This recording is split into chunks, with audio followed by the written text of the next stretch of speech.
Between midnight and dawn, a medieval inn housed dozens of travellers, prepared hundreds of meals, brewed gallons of ale, and witnessed countless deals, arguments, and secrets. The inn was chaotic and crowded, but for both travellers and staff, it was a vital sanctuary in a dangerous world. Here's what life was really like inside a medieval inn. Before the story, if these help you sleep, like or subscribe would be cool. Also, drop where you're listening from and the time. I check the comments and it's crazy seeing people from like America and Norway on the same video. Tonight's stop, medieval England. Hold up though, get cozy first. Adjust those pillows. Pull up that blanket. Trust me, once we get going, you won't want to move. You wake to darkness, complete and absolute. For a second, you're not sure where you are. The scratchy woolen blanket beneath you is nothing like your soft sheets at home. Your back aches from the hard wooden bench you've been sleeping on. The air is thick with the smell of smoke, stale ale, and too many unwashed bodies crammed into one room.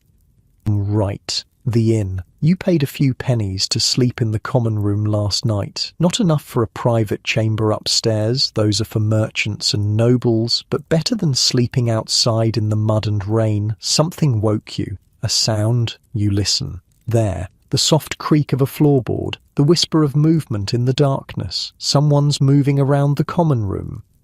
It's still night. The embers in the central hearth glow dimly, casting barely enough light to see the sleeping forms of other travellers huddled on benches or curled up in corners. A few snore loudly, others mutter in their sleep. One guy's been farting in his sleep for hours, which, considering medieval diets, is an absolute biological weapon situation.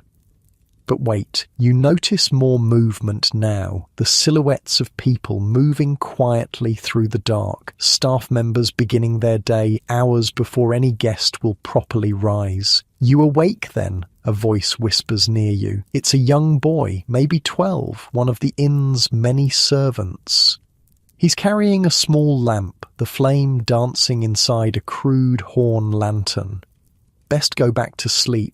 Still hours till dawn. What time is it? You whisper back. About 3 in the morning, he says with a shrug. Kitchen's just starting up. Won't be nothing to eat for hours yet. 3 in the morning? Who the hell starts work at 3? But as your eyes adjust to the darkness, you realise there's already serious activity happening around you. The kitchen door opens briefly, spilling a sliver of warm light into the common room. In that moment, you glimpse several people moving around, stoking fires, preparing for the day ahead. What are they doing in there so early? You ask the boy. He looks at you like you're an idiot. Making bread, of course. Takes 3 hours, doesn't it? Got to be ready by the time folks wake up at dawn. He holds up his lamp. I'm just getting water from the well for the dough.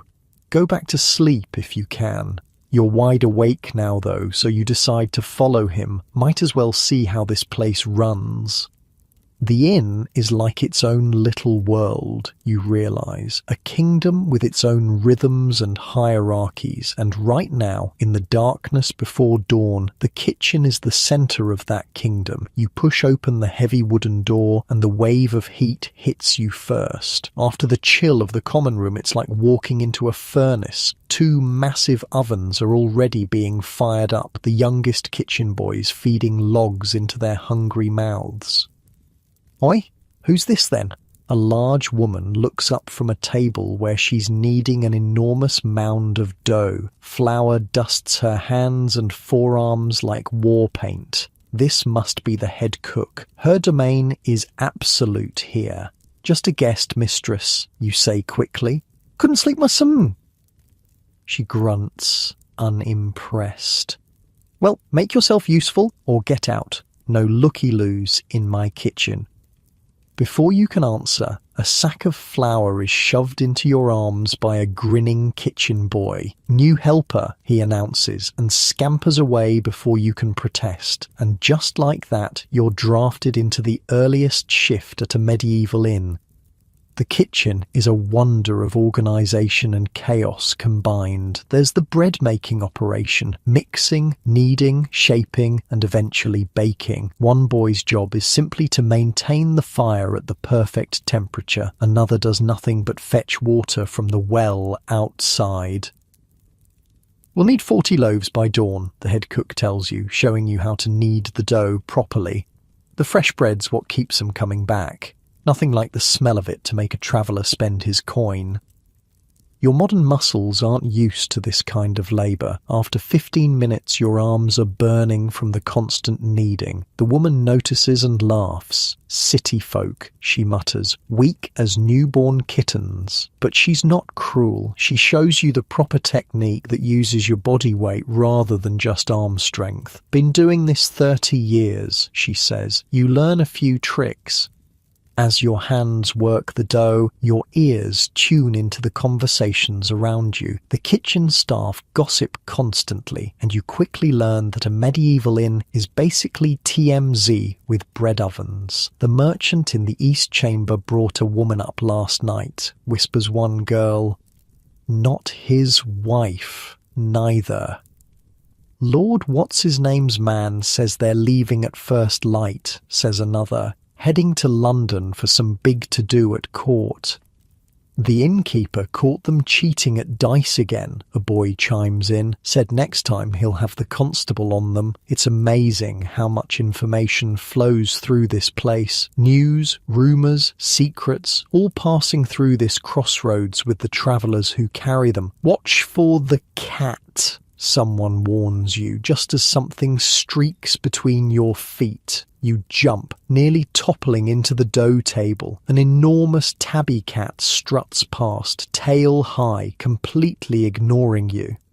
That's Mouser, explains the cook. Best ratter in the county. Without her, we'd be overrun. The cat gives you a disdainful look, then continues her patrol of the kitchen perimeter. She's not a pet, the cook continues, noticing your instinct to try and pet the cat. She's staff. Got a job like the rest of us. Keeps the mice out of the grain store. You think about your pampered house cat back home with its fancy food and endless naps on your sofa. Different world.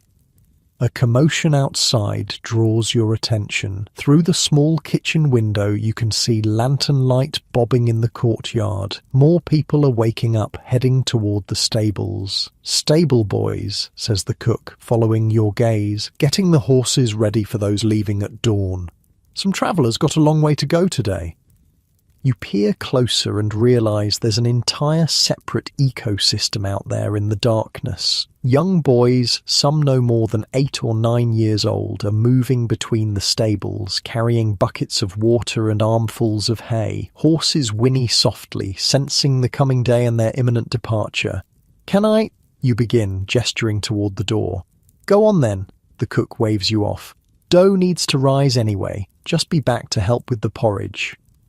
You slip out the kitchen's back door into the courtyard. The pre-dawn air hits you like a slap, cold, damp, and smelling strongly of horse manure. Your eyes take a moment to adjust after the brightness of the kitchen. The stable area is a hive of activity. Apprentice boys brush down horses, muck out stalls, prepare feed. There's a strange camaraderie here. These boys clearly know each other well, trading insults and jokes as they work.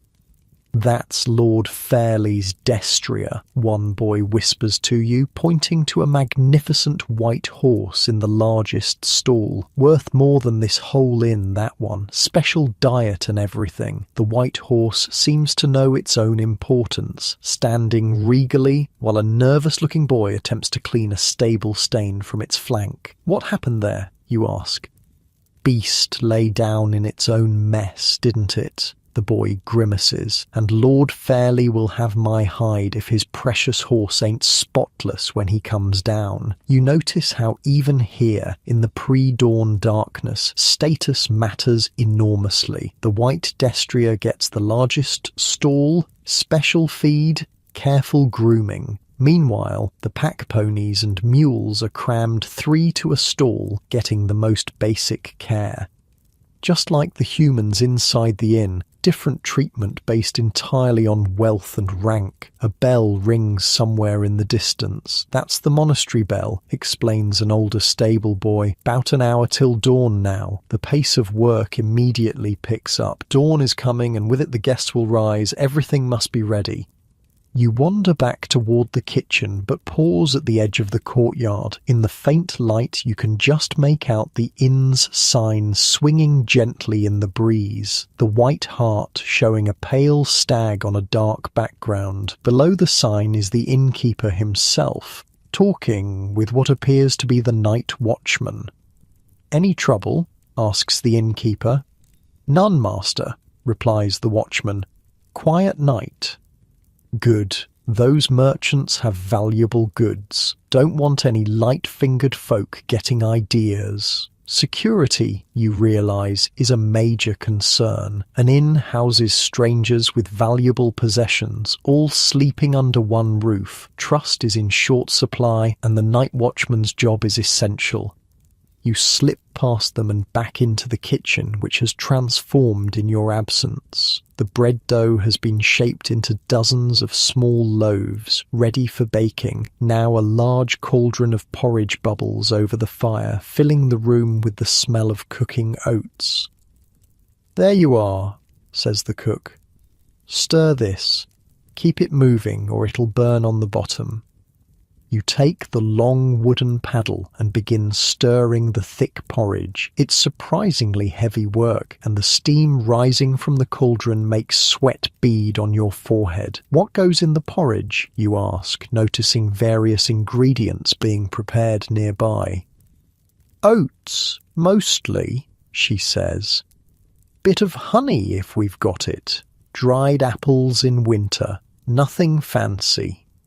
As you stir, more staff filter into the kitchen. The inn is coming alive, preparing for the day ahead. The hierarchy becomes clear. The head cook rules the kitchen, the stable master manages the horses and courtyard, and above them all is the innkeeper, who seems to be everywhere at once, checking on preparations. You're struck by how many people it takes to run this place. Dozens of staff, most of them incredibly young by modern standards, all with specific roles. The modern hotel industry has nothing on the complexity of this operation. The kitchen door swings open and the innkeeper enters. He's a stout man with a calculating gaze that takes in everything at once. "How's the bread?" he asks the cook. "First batch nearly done," she replies. "Porridge ready in a half hour." He nods approvingly, then spots you. "Who's this then?" "Just helping," you say quickly. He looks you up and down. "Paid for the common room last night, did you? Well, work earns your breakfast, so keep at it." Free labour in exchange for food, another aspect of medieval economics you hadn't considered. "Dawn soon," the innkeeper continues. "The manor lord's party will want a proper meal before they leave. See to it." The cook nods, and the moment he leaves, rolls her eyes. Lord this, Lord that. Same oats as everyone else, just served in a pewter bowl instead of wooden. You laugh, and she gives you a rare smile. Outside, the sky is finally beginning to lighten. Through the kitchen window, you can see the first faint glow of grey on the horizon. Dawn approaches, and with it, the true beginning of the inn's day. The rhythm of work shifts subtly. The bread loaves go into the oven in batches, filling the air with the most delicious smell imaginable. The porridge is seasoned and stirred. Platters are arranged for the wealthier guests who will eat in private chambers. You find yourself swept along in the tide of preparation, helping where you can, observing this hidden world that exists before most travellers even open their eyes. "They've no idea, do they?" says a kitchen maid, noticing your fascination. "The guests, no idea what it takes to make this place run." "I certainly didn't," you admit. 3 a.m, every day, she says proudly. "That's when we start, rain or shine, summer or winter. Bread doesn't bake itself." You think about your comfortable bed at home, your alarm clock, your morning routine that definitely doesn't start at 3 a.m. There's something humbling about witnessing this level of work, this dedication to a craft most people never see or appreciate. The first batch of bread comes out of the oven golden brown and fragrant. The cook inspects each loaf critically before nodding in satisfaction. "Perfect," she pronounces. "Now for the second batch." As she speaks, you hear stirring from the common room beyond. The earliest guests are beginning to wake. The inn's visible day is about to begin, but you've seen what happens behind the scenes, the hidden hours of labour that make it all possible. The door to the common room opens, and a sleepy traveller enters, drawn by the smell of fresh bread. He looks surprised to see you helping in the kitchen. "Is there food yet?" he asks, hopefully. The cook points to a bench along the wall. "Sit, it's coming." You realise your time in this hidden world is coming to an end. Soon the inn will be fully awake, and this magical glimpse into its pre-dawn life will vanish in the hustle of the day. But you've seen it now. The secret heartbeat of a medieval inn, the countless hands that work in darkness so that travellers can wake to fresh bread and prepared horses, the complex ecosystem that turns chaos into order, night after night, day after day. "First loaf's yours," says the cook suddenly, handing you a still warm bread. "Earned it, you did." You take the bread, feeling an absurd pride in having been part of this ancient process. As you tear into the crust, the first true light of dawn streams through the kitchen window, illuminating the flour dust hanging in the air like gold.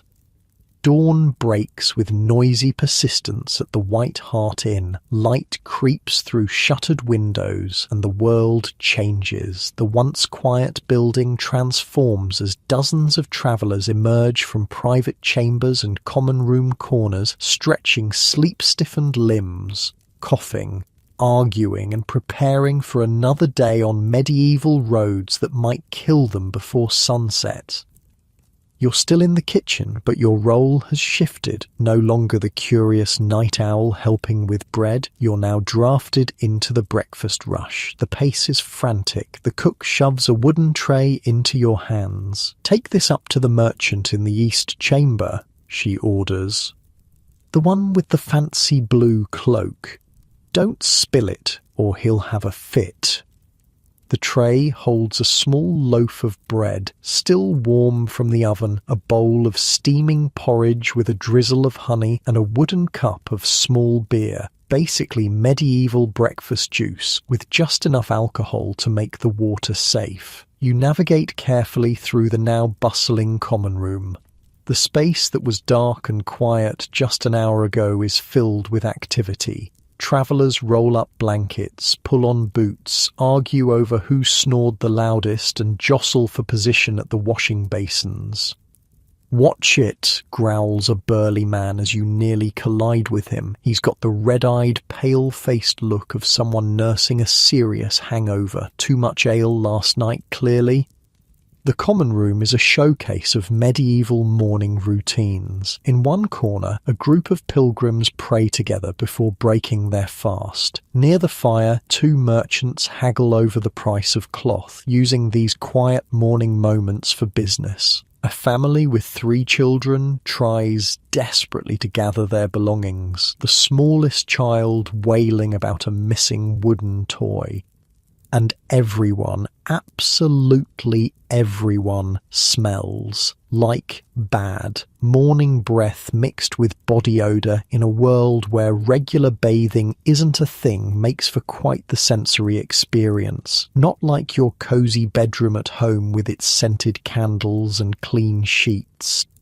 You carefully navigate the stairs to the private chambers above. These rooms, while still basic by modern standards, are luxury accommodations for medieval travellers. They have actual beds with mattresses stuffed with straw or wool, small windows with shutters, pegs on walls for hanging clothes, and, most importantly, doors that close. You knock on the east chamber door. "Breakfast, sir?" "Enter," comes a muffled voice. The merchant is already dressed in a fine wool tunic, his blue cloak folded neatly on the bed. He's washing his hands and face in a ceramic basin, a small luxury provided for wealthier guests. A jug of water sits beside it. "Set it there," he says, barely glancing at you.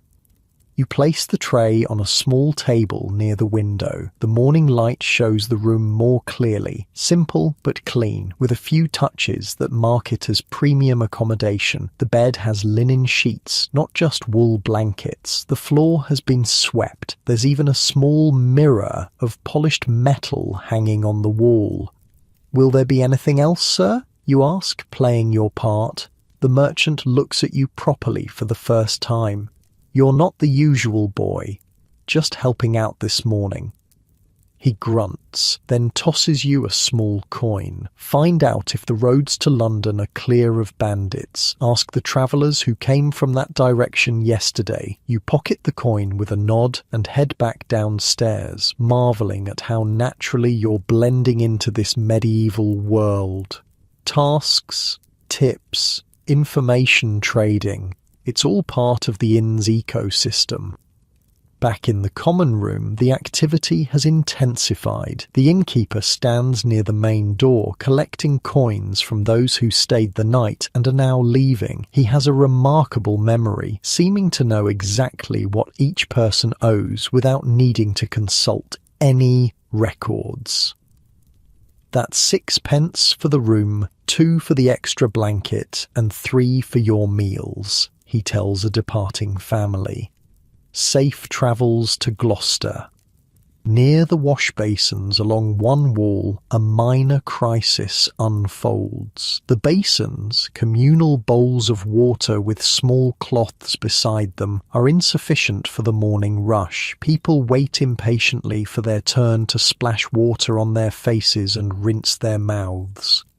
"Been standing here for ages," complains one man. "Just want to wash the sleep off before hitting the road." His companion laughs. "What's the point? You'll be covered in road dust by midday anyway." Overhearing this, you're struck by the different attitude toward cleanliness. For many travellers, a quick rinse of hands and face is the extent of their morning washing routine. Full baths are rare, special occasions. A loud bang draws everyone's attention to the courtyard door. A young stable boy stands there, red-faced and panting. "Lord Fairlie's horse! It's kicked through the stall. Nearly took Watt's head off." Several people rush outside. You follow, curious about the commotion. In the stable yard, the magnificent white destrier, a massive war horse worth a small fortune, has indeed kicked through its wooden stall. It's now being held by 3 nervous stable boys, while the older stable master examines the damage. "Bleeding beast," mutters the stable master. "Always the fancy ones that cause trouble." A well-dressed man hurries across the yard, clearly Lord Fairlie himself. He's wearing fine clothes and has the confident bearing of nobility. "What's happened to my horse?" he demands. The stable master straightens up. "Nothing to worry about, my lord, just spooked by something. Horse is fine." Lord Fairlie approaches his destrier, speaking softly to it in a tone very different from the one he used with the stable staff. The horse calms immediately at his touch. "Have him ready to ride within the hour," he orders. "We leave for London at once." You watch this interaction with interest. Even in a crisis, the class divisions remain intact. The nobleman speaks to the servants in commands, never requests. The servants respond with deference, hiding any resentment behind careful expressions.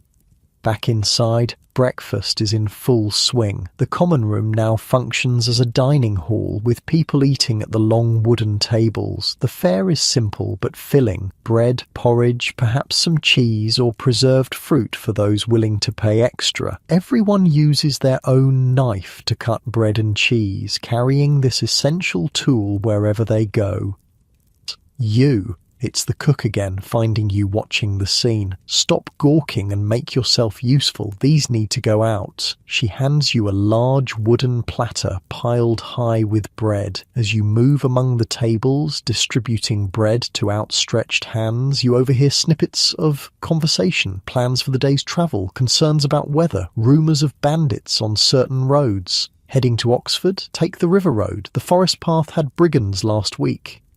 Heard the bishop's party was robbed near Coventry. Lost everything. Storms brewing from the west. Better leave soon if you want to make Northampton by nightfall. These exchanges remind you how dangerous medieval travel could be. Roads were often poorly maintained dirt tracks through forests or open countryside. Bandits, wild animals, and sudden storms were constant threats. Travellers shared information as a matter of survival.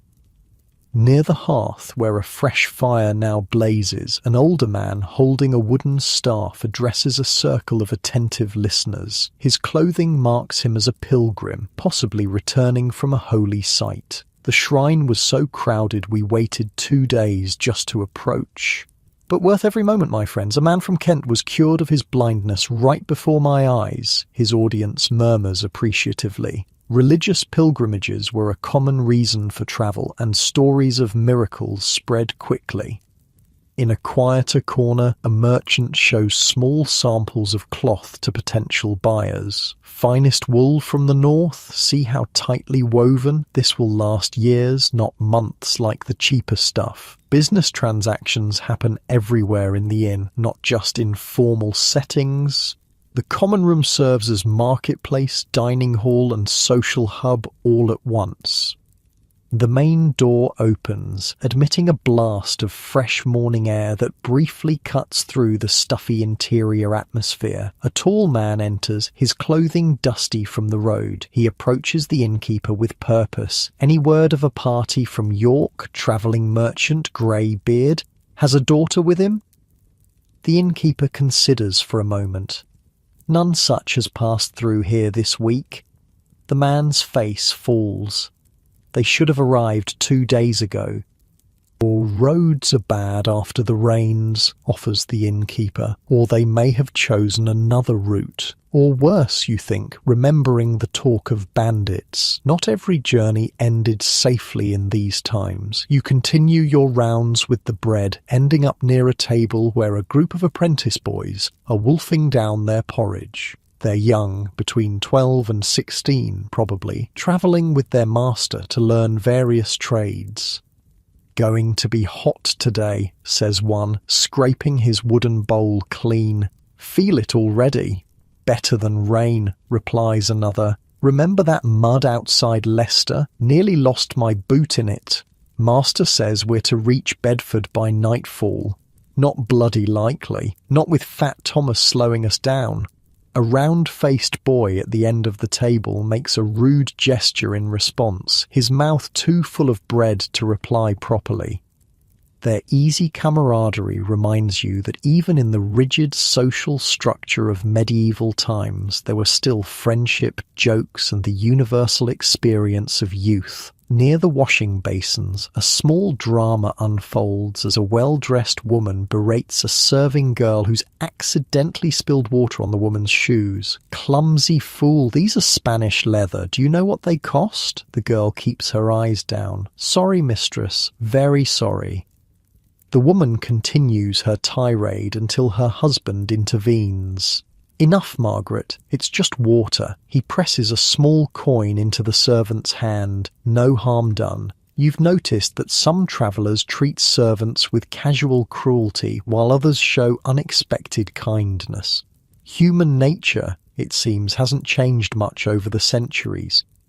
In the doorway between kitchen and common room, the cook appears, wiping her hands on her apron. She surveys the room with practised eyes, counting heads, assessing how much more food might be needed. Seeing you with an empty bread basket, she beckons. Need more bread out there? You nod. Going fast.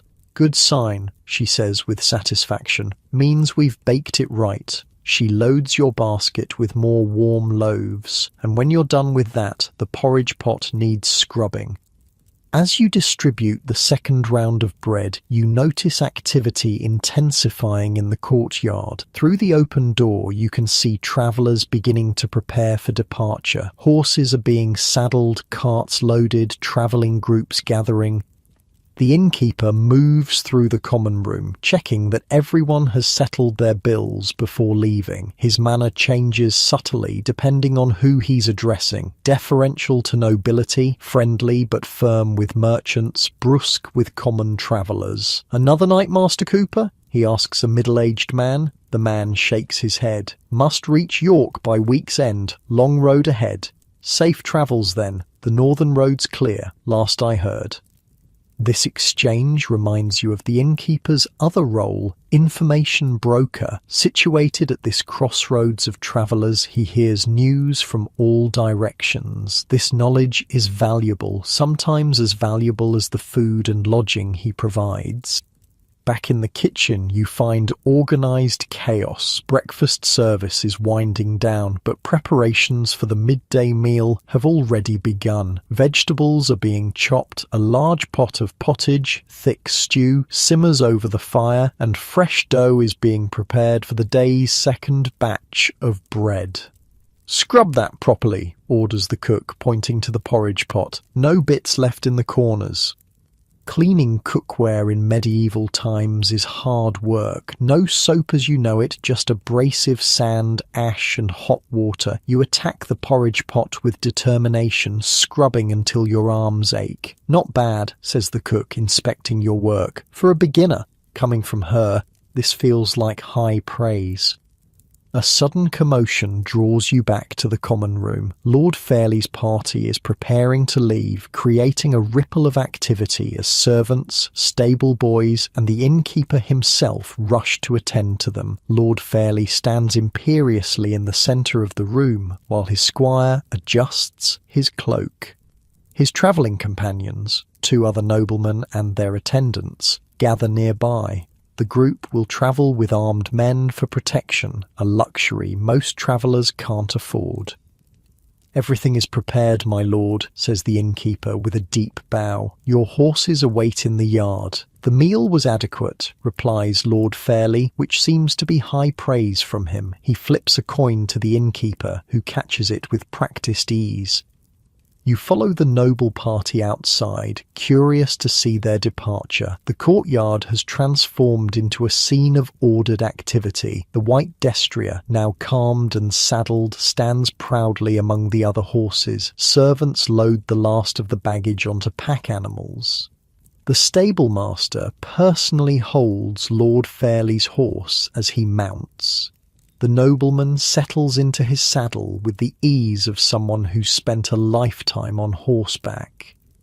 "To London," he calls, and the gate swings open. The entire party moves out in a clattering of hooves, jingling of harnesses, and shouted last-minute instructions. As they disappear down the road, other travellers begin their own departures. The pattern is clear. The wealthier guests leave first, followed by merchants and tradespeople, then common travellers. Even in departure, the social hierarchy remains intact. A family struggles to load their small cart. The father lifts a heavy sack while the mother tries to wrangle 3 small children. You step forward to help with the sack. "Much obliged," says the man, breathing heavily. "Thought my back would give out." "Where are you headed?" you ask. "Gloucester. God willing, we'll be there in 3 days." He looks at the sky, assessing the weather. "Unless the rain comes." Weather dictated everything in medieval travel. A sunny day might mean good progress. Rain could turn roads to impassable mud pits. Travellers learned to read the sky as carefully as any map. Back inside, the common room is emptying out. Serving boys move between tables, clearing away bowls and cups, sweeping crumbs from benches, preparing the space for the midday activities.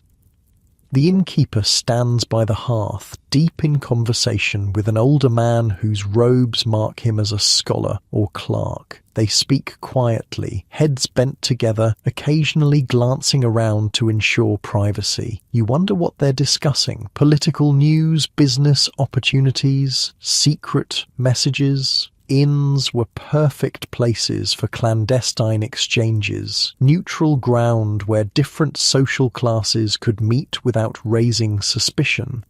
In the kitchen, the cleaning continues. Breakfast dishes are washed, tables scrubbed, floors swept. The rhythm of the inn never truly stops. It just shifts from one phase to another. Almost done, says the cook, surveying her domain. Then an hour's quiet before the midday crowd. You realise you've witnessed a complete cycle of the inn's morning life, from the pre-dawn darkness when the first fires were lit through the busy breakfast hours to this moment of brief calm before the next rush begins. Outside, the last travellers mount up or shoulder packs. The courtyard empties gradually as people set off in different directions, carrying with them the news, rumours and connections made during their brief stay at the White Hart. You find yourself standing at the gate, watching them go. Some will reach their destinations safely. Others may face bandits, storms, accidents, or illness on the road. Medieval travel was always a risk, which made places like this inn all the more precious. Islands of relative safety in a dangerous world. The innkeeper appears beside you, also watching the departing guests. Always the same, he says thoughtfully. Every morning they leave, every evening new ones arrive. The faces change, but the inn remains. There's a strange poetry to his observation. The medieval inn as a constant amid the flow of human movement, a fixed point in a world of journeys. Behind you, the inn settles into its mid-morning routine. Rooms are being cleaned, supplies inventoried, repairs made. The stable boys muck out stalls while the kitchen prepares for midday meals. The brief lull between breakfast and lunch won't last long. You turn back to the innkeeper. What happens now? He gives you an appraising look. Now we prepare for the next wave. Always another wave coming. He gestures towards the inn. Care to see how we keep the accounts, since you've shown yourself useful? And just like that, you're invited deeper into the workings of this medieval crossroads, this temporary home to countless travellers, this business that never truly sleeps. The morning sun climbs higher, warming the courtyard stones. Inside the now quiet common room, the embers in the hearth glow orange, waiting to be built up again for the midday meal. Another cycle in the life of the medieval inn is about to begin. The last traveller vanishes down the road, and the inn undergoes another transformation. The frantic energy of dawn departures fades, leaving behind a strange, expectant quiet. This is the hidden interval between the morning rush and midday bustle, the brief window when the medieval inn truly belongs to those who run it, not those who pass through. Right then, the innkeeper claps his hands, startling you from your people watching at the gate. Let's see what the bastards broke this time. He's half joking, but there's truth in it. Each wave of travellers leaves its mark on the inn, from spilled ale and broken furniture to more creative damages that make you wonder how they even happened. You follow him back inside, where the staff has already begun the post-departure cleaning. The common room, so recently packed with bodies and noise, feels strangely empty. Morning light streams through the now open shutters, highlighting dust motes dancing in the air, and revealing every stain on the wooden tables. Check under the benches, the innkeeper instructs a young serving boy. Lord knows what they've left behind. The boy nods and drops to his hands and knees, peering into the shadows beneath the long tables. Found something, he calls out after a moment, fishing out a small leather pouch. The innkeeper takes it, weighs it in his hand, then peeks inside. Someone's missing their coin purse. He tucks it away in his own pocket. If they come back for it, they'll have to describe what's inside. You raise an eyebrow. And if they don't come back? Finder's fee, he says with a shrug. Can't keep an inn running on goodwill. Lost items are just one of the many small windfalls in the inn business, you realise. Between unclaimed belongings, overcharging careless travellers, and the occasional watered-down ale, there are plenty of opportunities for extra profit. Not exactly honest, but in a world without consumer protection laws, it's just how business works. The innkeeper beckons you to follow him upstairs. Let's see what disasters await in the private chambers. The small hallway upstairs is lined with doors leading to the individual rooms. A middle-aged woman, the innkeeper's wife, you assume, is already supervising two young girls who move in and out of the recently vacated chambers. "How bad?" asks the innkeeper. His wife makes a so-so gesture with her hand. The merchant in the east room left it tidy enough. That noble in the corner chamber, though, she trails off, shaking her head. You peek past her into the nobleman's former room. Despite having paid the highest rate, Lord Fairley apparently felt no obligation to leave the place in decent condition. The bed linens are strewn everywhere. A chamber pot sits unemptied in the corner. And what looks like wine has been spilled across the small table. Always the same with their sort, mutters the innkeeper's wife. Think because they pay more, they can treat the place like a pigsty. "Better a messy noble than no noble," replies her husband pragmatically. Their coin spends just as well. You watch as the two girls, probably no more than 14, efficiently strip the bed, gather the dirty linens, and set about transforming the chaos back into order. They work with the practiced ease of those who've done this countless times before. "Want to see something interesting?" The innkeeper gestures for you to follow him into what must be his private office, a small room with a sturdy desk, shelves of parchment rolls, and a heavy iron-bound chest. He unlocks the chest with a key from around his neck and opens it to reveal neat stacks of coins. Not a fortune by modern standards, but in medieval terms, an impressive sum. "Morning count," he explains, sitting down at the desk and beginning to sort the coins by type. Have to keep track, or you're asking to be robbed blind. The medieval monetary system unfolds before you. Silver pennies form the bulk of the collection, but there are also larger silver coins, groats and half-groats, and even a few gold nobles from the wealthier guests. Each stack represents a different denomination, and the innkeeper records them carefully in a leather-bound book using a quill pen. Or literacy, you realise out loud. You can read and write. He looks up, amused. "Course I can. Can't run a business this size otherwise." He gestures at the book. Every penny accounted for. What's owed to suppliers, what's due from credit customers, wages for the staff. He taps the page with a calloused finger. Numbers don't lie, even when people do.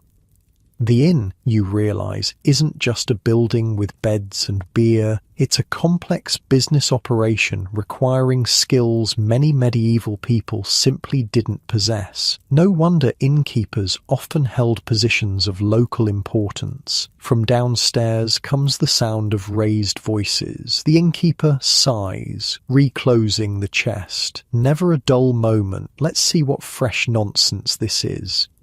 In the common room, you find the cook in a heated argument with a red-faced man in rough clothing. A basket of vegetables sits on the table between them. "Highway robbery, that's what it is," the cook exclaims as you approach. "These carrots are half rotten and you want full price?" The man, a local farmer, you guess, crosses his arms. "Not my fault you didn't come to market yesterday when they were fresh. Got a family to feed, don't I?" The innkeeper steps between them. Amos, Amos, he says soothingly to the farmer, surely we can reach an arrangement. Half price for the lot, and we'll still buy your spring onions next week. What follows is a masterclass in negotiation. The farmer blusters, the innkeeper stays calm, the cook interjects with dramatic declarations about the vegetables' poor quality, and eventually a price is agreed upon that's lower than the original but not quite half. Money changes hands, the farmer leaves grumbling but not truly angry, and the cook takes her questionable vegetables back to the kitchen, already planning how to hide their flaws in tonight's stew. Supply chain management, says the innkeeper with a wink at you. That's what makes or breaks an inn. Anyone can pour ale or make a bed, but keeping the food coming, the wood burning and the ale flowing without running out or wasting what spoils, that's the real trick. You nod, impressed by this medieval businessman's savvy. How many suppliers do you deal with? He thinks for a moment. Directly, 20, maybe 30. The baker for extra bread when we're too busy to make our own. 3 farmers for vegetables. The butcher for meat when we can afford it. The brewer, the woodsman, the charcoal burner. He counts on his fingers. The candle maker, the blacksmith for repairs, the cooper for barrels, the potter for dishes. The list goes on, revealing the complex web of relationships and dependencies that keep the inn functioning. It's a reminder that even in the medieval world, nobody truly operated independently. The inn sits at the center of a local economic ecosystem, providing income for dozens of other businesses. A young boy bursts through the door, panting heavily. "Master, Ratcatcher's here." The innkeeper nods. Send him round to the cellar entrance and tell him if he lets that dog of his piss on my barrels again, I'll skin them both. You follow curiously as the innkeeper heads toward the back of the building. Behind the kitchen is a sloping entrance to the cellar, the inn storage area for food, drink and supplies that don't need daily access. Waiting there is a wiry man with a face like weathered leather, accompanied by a small, intensely focused terrier on a leather lead. This is the Ratcatcher, a specialized tradesman who travels between businesses dealing with vermin problems. "Mornin', Master Hart," the Ratcatcher says with a deferential nod. "Come for the usual inspection. Any sign of trouble last time?" asks the innkeeper.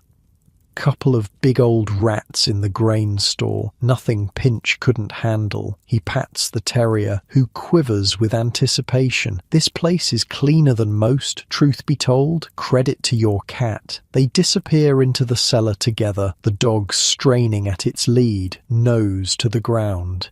You decide not to follow. Medieval rat extermination probably isn't something you need to witness up close. Instead, you wander back to the kitchen where the staff meal is being prepared. With the morning guests gone and the midday customers not yet arrived, this is when the inn's workers get their own breakfast. Unlike the porridge served to travellers, the staff meal is more practical. Whatever leftover bread remains from yesterday, perhaps spread with a bit of dripping, congealed fat saved from cooking meat, and a cup of very weak ale. It's basic sustenance, eaten quickly while standing rather than sitting, because even during this break there's work to be done. The cook slices yesterday's bread with practiced efficiency, handing out pieces to the gathered staff. "Eat up quick," she says. "Merchant caravan expected by midday, going to be busy." You accept your share, surprised to find the day-old bread still tasty despite its slight staleness. The dripping spread on top adds a savoury richness that makes this simple meal surprisingly satisfying. The staff eat in small groups, using this rare moment of rest to gossip and share information. The hierarchy is clear even here. The innkeeper's wife and the cook eat slightly apart from the others. The stable master has his own little circle of boys, and the youngest servants eat quickly in corners, always alert for orders from their superiors. "That noble with the white horse left this behind," says one of the chambermaids, pulling a fine linen handkerchief from her pocket, embroidered with his family crest and everything. "Worth something that," comments another girl. "Going to tell the mistress?" The first girl snorts. "Why should I? He called me a wretched, slow-witted girl when I didn't fetch his washing water fast enough." You notice how these small acts of resistance, keeping found items, taking slightly longer breaks, watering down the ale when no one's looking, are the staff's way of balancing the otherwise one-sided power dynamic with their social superiors. The stable master enters, wiping his hands on a rag. "Heads up," he announces to the room. "Rider just passed with news. Bishop's party coming through tomorrow. 6 horses, 3 wagons." A collective groan rises from the staff. Apparently, religious officials aren't popular guests. "What's wrong with the bishop?" you ask the serving boy next to you. He rolls his eyes, demands the best of everything, but haggles over every penny. His servants act like they're nobility themselves. And they never, ever tip. Medieval tipping culture? Who knew?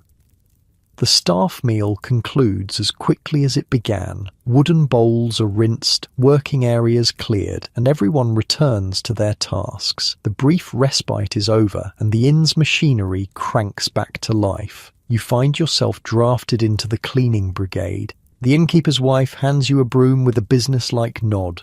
Courtyard needs sweeping, all that horse mess from the morning departures.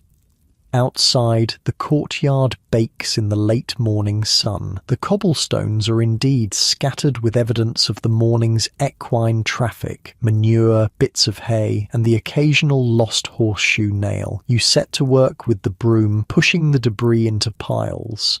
A young stable boy appears with a wooden wheelbarrow. "I'll take it to the midden heap," he explains, shoveling up your piles. "Good for the garden eventually, horse shit. Best fertilizer there is." Medieval recycling at its finest. Nothing goes to waste in this economy, especially not something as valuable as animal manure for growing food. As you sweep, you notice the gate opening to admit a solitary traveller on foot, a man in simple robes carrying a wooden staff. From his dusty appearance and the scallop shell pinned to his hat, you identify him as a pilgrim, probably returning from a religious shrine. He approaches slowly, limping slightly. The stable boy notices him too. "Another holy wanderer," he says quietly. "We've been getting a lot lately. Must be the saint's feast day coming up." The pilgrim stops at the well in the centre of the courtyard, draws a bucket of water, and drinks deeply before splashing some on his face. He looks exhausted, the way people do after walking countless miles on medieval roads with nothing but a staff for support. The innkeeper emerges from the main door, assessing the newcomer with a practiced eye. He can tell immediately this isn't a wealthy guest, but he approaches with reasonable courtesy nonetheless. "Welcome, pilgrim. Seeking rest?" The man nods. "Just for midday, if I may. Can't afford a night's lodging, but would welcome food and an hour's rest in the shade." 2 pennies for pottage and bread," says the innkeeper, "and you can rest in the common room if you don't take up a whole bench to yourself." The pilgrim reaches into a small pouch and carefully counts out 2 copper pennies, probably a significant portion of his travelling funds. The innkeeper pockets them and gestures toward the door. "God's blessing on this house," says the pilgrim as he passes. "God's blessing won't pay my suppliers," mutters the innkeeper once the man is inside, but there's no real malice in it, just the pragmatism of a businessman who's seen every type of traveller come through his doors. Back in the common room, the pilgrim takes a seat in a corner, his staff propped beside him. He sits with the particular stillness of someone who has learned to conserve energy through long journeys. The serving boy brings him a wooden bowl of pottage, a thick stew of vegetables, grains, and small bits of meat, and a chunk of bread. The pilgrim makes the sign of the cross, says a brief prayer, and begins eating slowly, savouring each bite.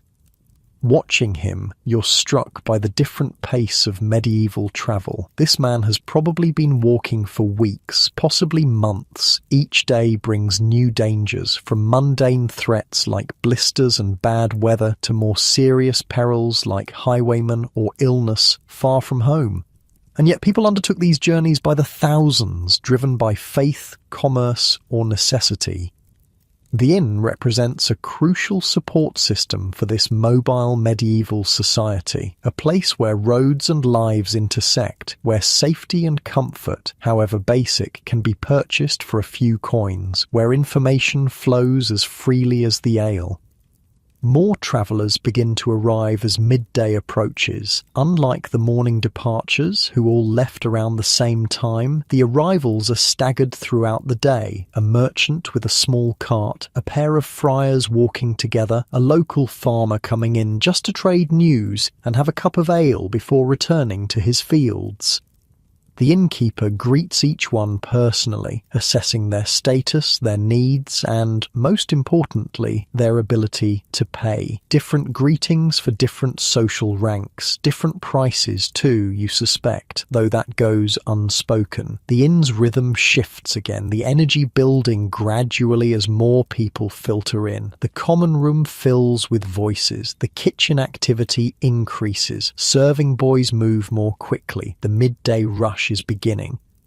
You find yourself watching this ebb and flow with fascination. The medieval inn breathes like a living thing, expanding and contracting with the human tide that passes through it. And at the centre of it all stands the innkeeper, part businessman, part host, part information broker, controlling the flow with the confidence of someone who knows exactly how valuable his services are in this world of difficult journeys. He catches you watching and gives a knowing nod as if to say, now you understand. And you do. This brief morning glimpse into the inner workings of the inn has revealed something essential about medieval life. The complex interdependence of people, the economies built around basic human needs, the social fabric woven from countless interactions between travellers and hosts. The pilgrim finishes his meal, thanks the serving boy with a blessing, and departs to continue his journey. Others arrive to take his place. The cycle continues, unbroken for centuries before and after this moment. Outside, the sun reaches its highest point. Midday has arrived at the White Hart Inn, and with it a new chapter in the daily life of this medieval crossroads. Midday at the White Hart brings a completely different crowd than the morning's departing travellers. These aren't people passing through. They're locals with business to conduct, deals to make, information to trade. The inn transforms from travel haven to medieval marketplace, social hub, and unofficial town hall, all rolled into one. You lean against the doorframe, watching as a group of well-dressed merchants claims the best table near the fire. Their clothes mark them as prosperous local businessmen, wool traders, from the looks of their samples and the technical jargon flying between them as they compare swatches of fabric. £7 per sack, and that's highway robbery, complains a red-faced man with a substantial belly. His companion, thinner and more calculating, fingers a swatch of wool thoughtfully. The Flemish buyers will pay £9 if it's good quality. Question is whether we can get enough before the ship leaves Bristol. The innkeeper himself serves these valuable customers, placing wooden cups of wine before them with a respectful nod. Not the watered-down stuff for common folk, you notice, but decent imported wine from France or Spain. Business relationships need nurturing after all. Gentlemen, the innkeeper says smoothly, word is that Thomas Fletcher just brought in 3 wagon loads from the northern shearers, hasn't sold it yet. He delivers this information casually, as if it's just friendly conversation, but you can see the merchants perk up instantly. "Where's he storing it?" asks the thin man, trying to sound uninterested and failing completely. "His warehouse by the river gate. Arrived yesterday." The innkeeper moves away, having dropped his valuable information bombshell. You realize you're witnessing one of the inn's most important functions, information brokerage. The innkeeper just provided actionable business intelligence, and you'd bet good money he'll get some compensation from both the merchants for the tip and Thomas Fletcher for directing buyers his way. Near the window, another group gathers around a ruddy-faced man gesturing expansively. "I tell you, the harvest will be early this year. Signs are all there. Dry spring, hot summer coming. Agricultural forecasting, medieval style. The farmers and landowners listen intently, planning their labor needs based on this prediction. In a world without weather apps or agricultural science, this kind of collective wisdom sharing was crucial." The common room fills steadily as the sun reaches its zenith. The smells change too. Morning's baking bread has given way to the rich aroma of the midday pottage, a thick stew that forms the main meal for most people. The kitchen door swings open frequently as serving boys rush in and out with filled bowls and empty ones. A new arrival draws everyone's attention. A man in the distinctive dress of a town official enters, accompanied by 2 hard-faced men who might charitably be called guards, but more accurately resemble hired muscle. The room quiets noticeably. "Tax collector," whispers a serving boy as he passes you. "Come to assess the inn's quarterly payment." The innkeeper emerges from behind the serving area, his face carefully arranged into a neutral expression. "Master Gibbs," he says with a shallow bow, "what brings the town's treasurer to my humble establishment?" Master Gibbs, a pinch-faced man with ink-stained fingers, removes a scroll from his sleeve with theatrical slowness. "Annual inspection and tax assessment, Master Hart. I trust your records are in order?" The atmosphere in the room shifts subtly. The other customers suddenly become very interested in their food and drink, pointedly not watching this interaction while missing absolutely nothing. "Of course," replies the innkeeper smoothly. "Shall we discuss this in my private office?" "After the inspection," Gibbs insists. "My men will need to count your barrels, assess your stores, and evaluate your guest capacity." What follows is a fascinating dance of medieval bureaucracy and creative accounting. The tax collector and his men begin checking various aspects of the inn's operation while the innkeeper follows, offering explanations and excuses at every turn. "These barrels appear newly acquired," says Gibbs, making a note on his parchment. "Merely replaced the damaged ones from winter," counters the innkeeper. "No increase in capacity. You've added 2 beds in the east chamber.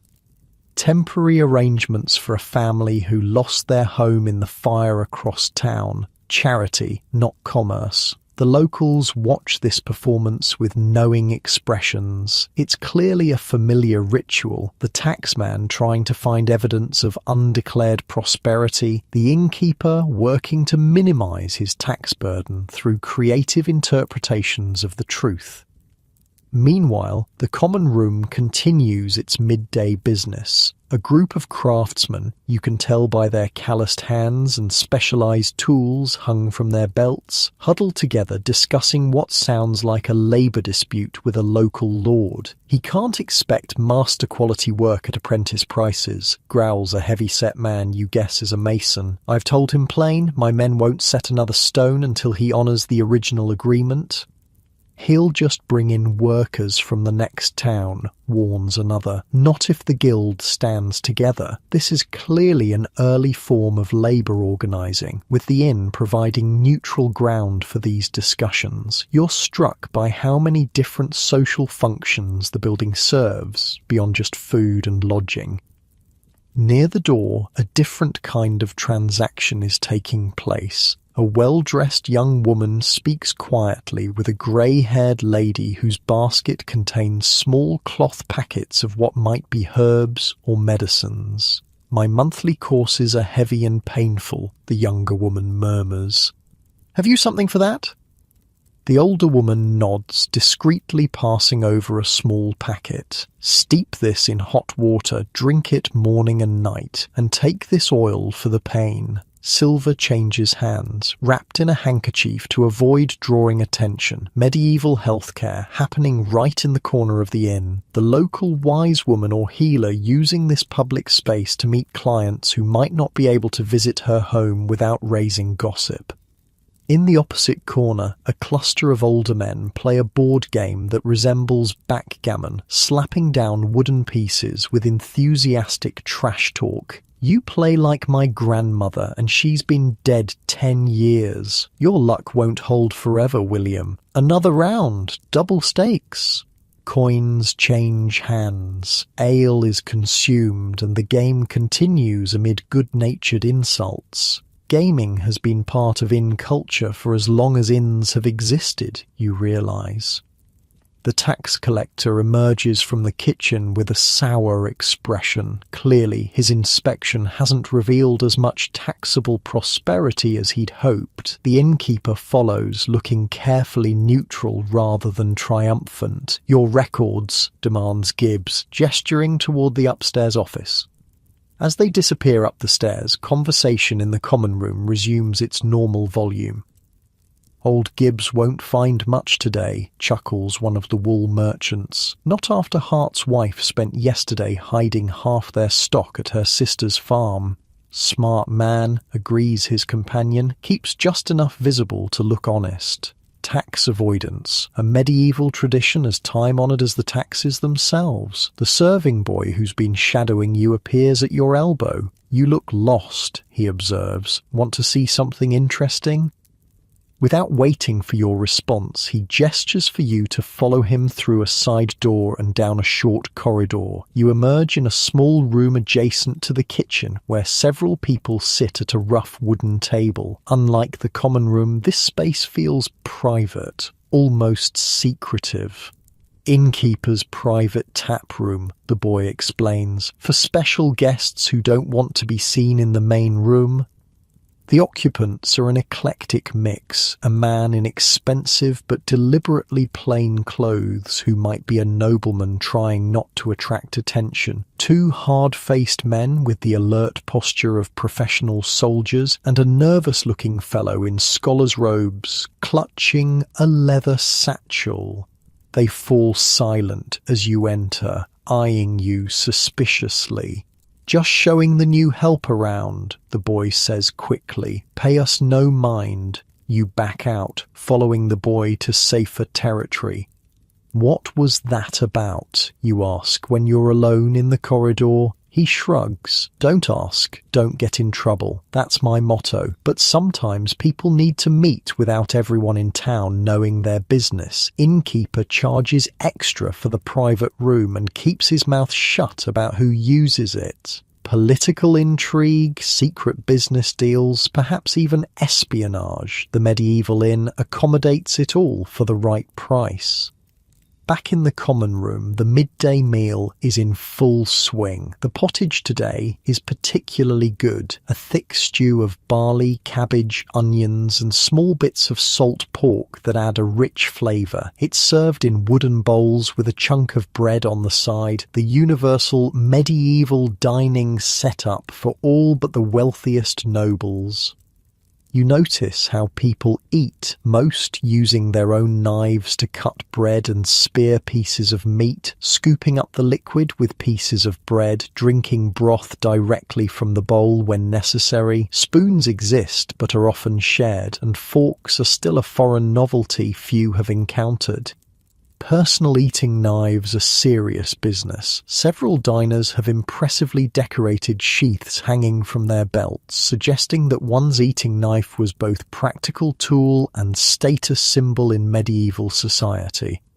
The innkeeper's wife oversees the midday service with sharp eyes, watching for empty cups that represent missed profit opportunities. She moves through the room with the confidence of someone who knows her domain perfectly, occasionally barking orders to serving boys who move too slowly.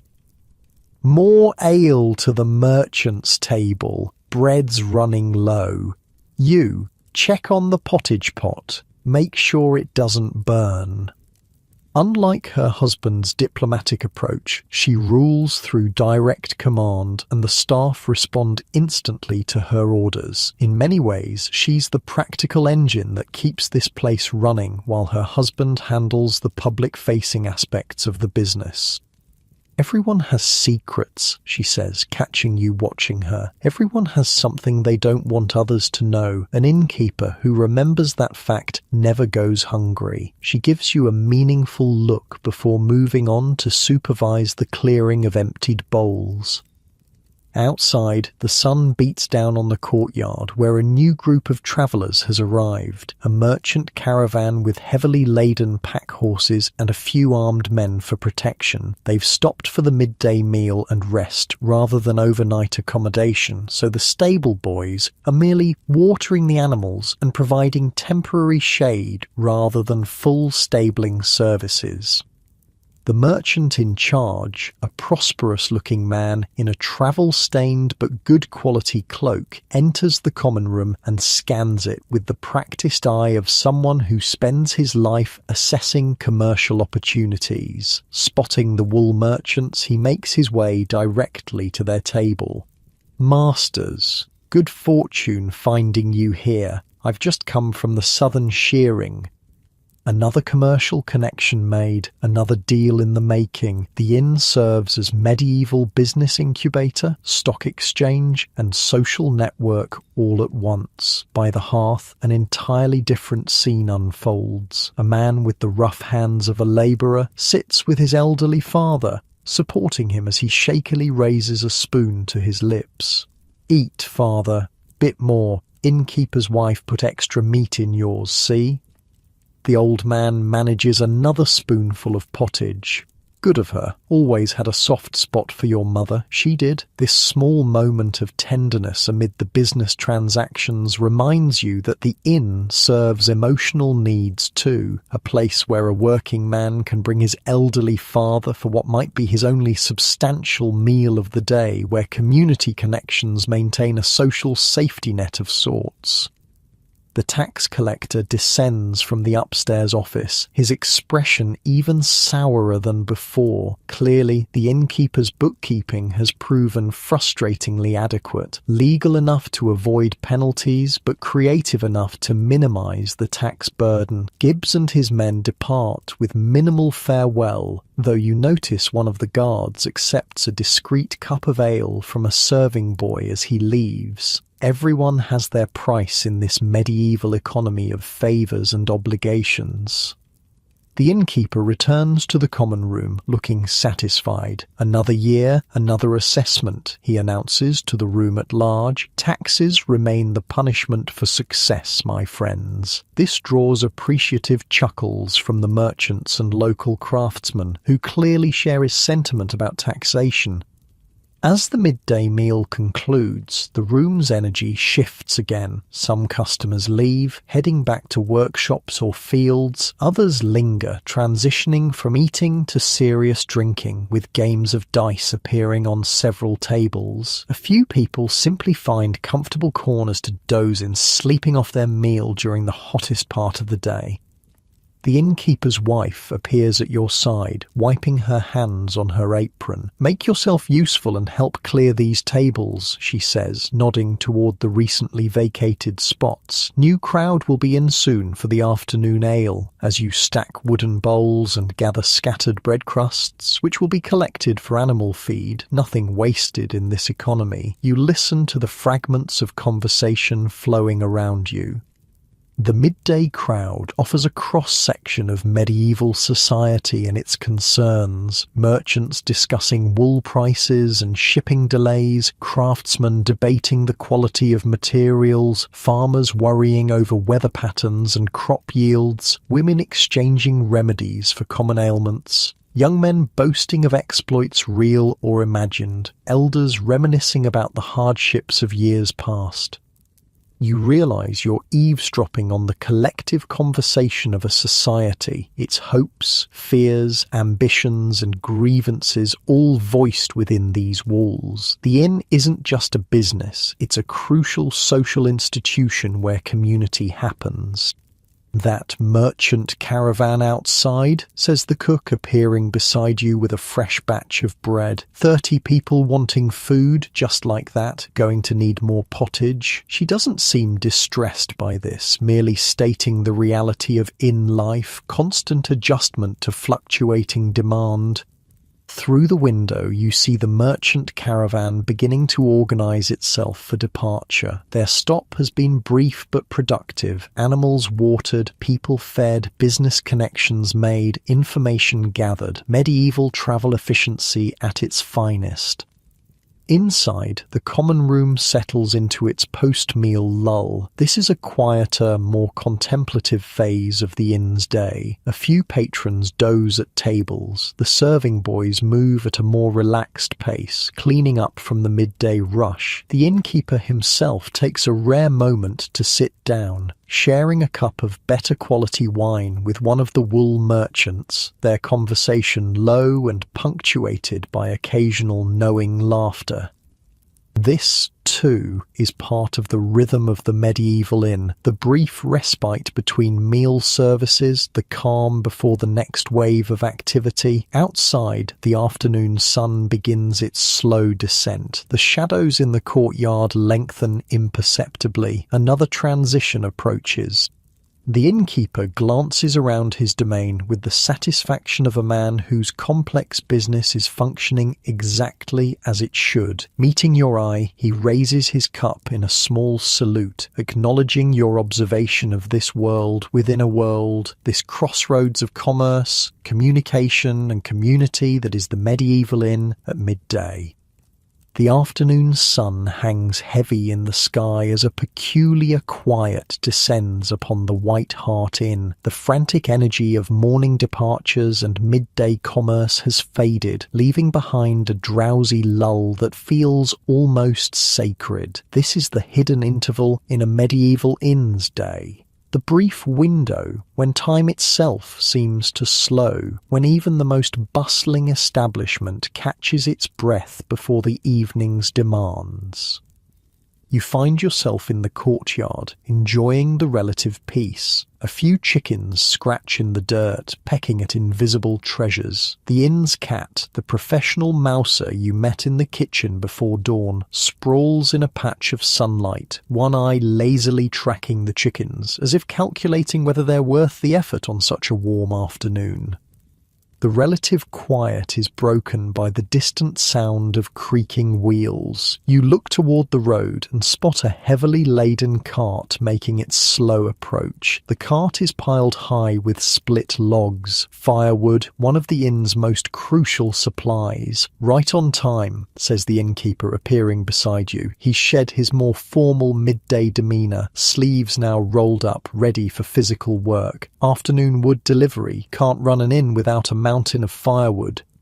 The cart enters the courtyard, pulled by a sturdy draught horse and guided by a weathered man with arms like tree trunks. This must be the woodsman, another essential link in the inn's supply chain. "Thomas," the innkeeper greets him. "Good load today?" The woodsman, Thomas, apparently, nods. "Oak and ash, mostly. Some birch. Been seasoning since last winter, so it'll burn clean." He eyes you curiously. "New help?" "Just passing through," says the innkeeper before you can answer, but lending a hand today. He turns to you with a look that somehow combines request and command. "Speaking of which, we could use help unloading." And just like that, you're drafted into the medieval firewood brigade. Thomas manoeuvres his cart close to a covered area at the side of the courtyard, a woodshed designed to keep the precious fuel dry. The unloading process is simple but backbreaking. Thomas and the innkeeper take position at the cart, heaving armfuls of split logs down to you and a couple of stable boys who've appeared to help. Your job is to stack them neatly in the woodshed.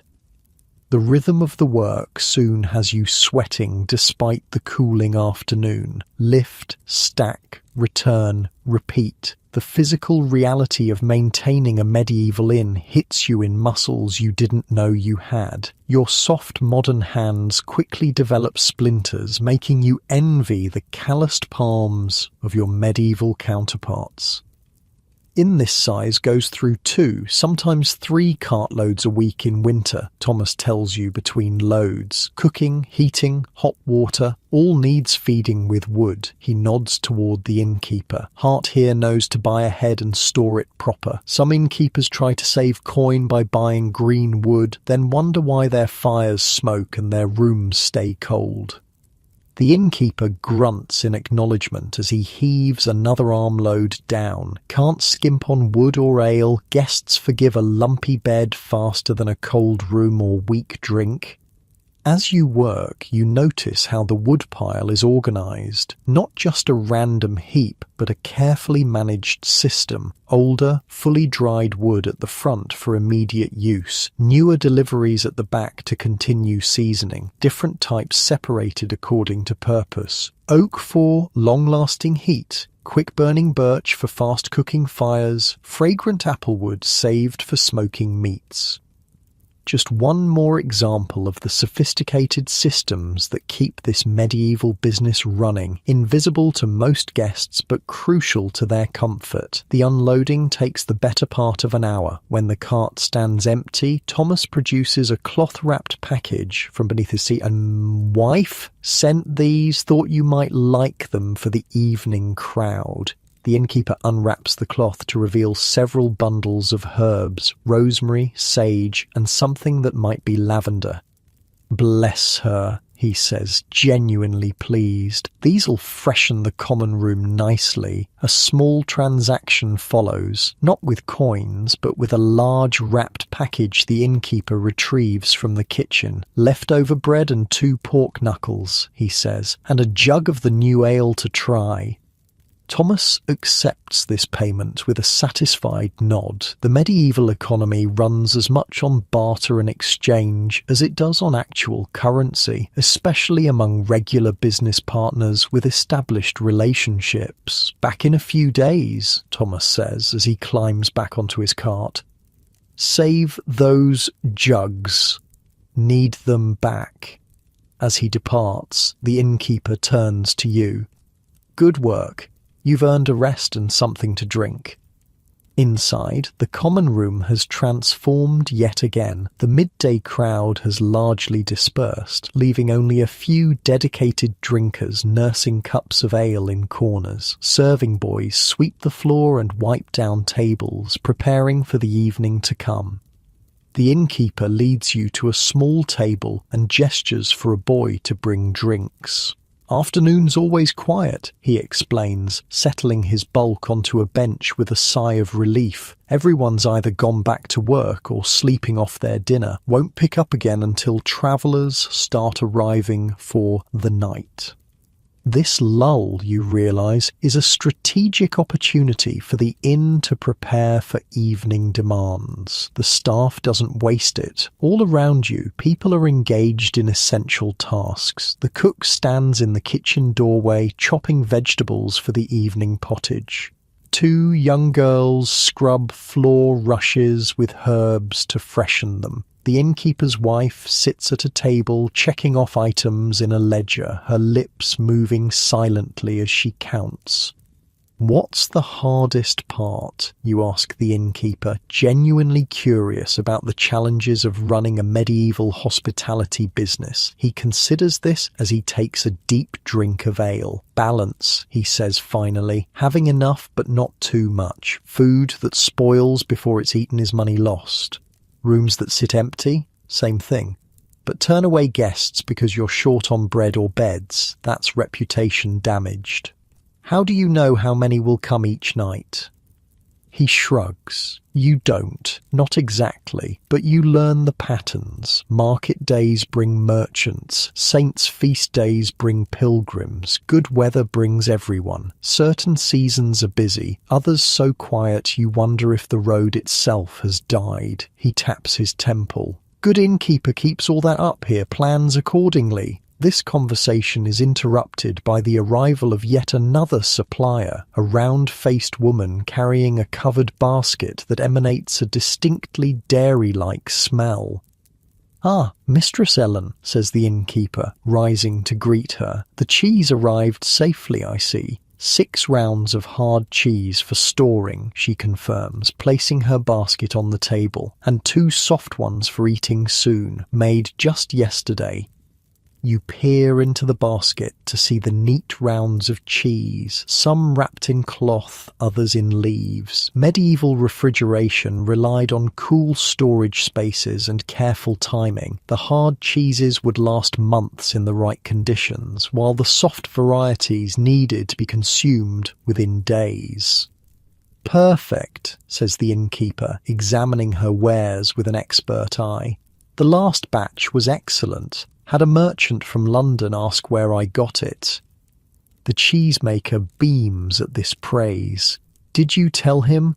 "Course not," the innkeeper scoffs. "Let him think it came from France or somewhere fancy. Charged him double, I did." They both laugh at this deception, another small way the innkeeper maximizes profit while supporting local suppliers. The business relationship is clearly well established and mutually beneficial. As with the woodsman, payment involves both coin and barter, a small silver penny plus kitchen scraps valuable for feeding the cheesemaker's pigs. The medieval waste recycling system continues to impress you with its efficiency. After she leaves, the innkeeper dispatches a serving boy to carefully store the cheeses in the cool cellar beneath the inn. "Keep the soft ones separate," he instructs. "Those are for the merchant dinner tonight, not general serving." Another example of the inn's tiered service model, better quality items reserved for wealthier guests willing to pay premium prices. Your attention is drawn to the courtyard door, which opens to admit a boy of perhaps 14, dressed in the dust-covered clothes of someone who's been travelling on foot. He heads straight for the innkeeper. "Master Hart," he says breathlessly. "Message from the Crown at Millbrook." The innkeeper gives the boy a cup of water, which he drinks gratefully before continuing. "Richard says to tell you a noble party's heading this way, should reach you by evening, 6 in the main group, plus servants and guards, at least a dozen horses all told." This news causes an immediate shift in the inn's energy. The innkeeper straightens, mind clearly calculating implications. "When did they leave Millbrook?" "Just after midday," the messenger reports. "So they'll arrive by sunset," the innkeeper mutters, half to himself. Time enough to prepare. He flips the boy a small coin. "Good work, lad. Tell Richard I'm grateful for the warning." As the messenger departs, the innkeeper claps his hands sharply, drawing his wife's attention. "Noble party coming. Millbrook just sent word, a dozen or more with horses." She's on her feet immediately, ledger forgotten. "How many chambers will they need?" "Clear the 3 best ones, plus the long room for servants. We'll put their guards in with our stable hands if needed." What follows is a flurry of activity as the inn shifts into high alert preparation mode. The innkeeper's wife begins issuing rapid-fire orders to the serving staff. "Fresh rushes in all the upper chambers. Get the good linen out for the beds. Silver cups, not wooden, and the matching platters. Tell cook we need something better than pottage for the main table tonight."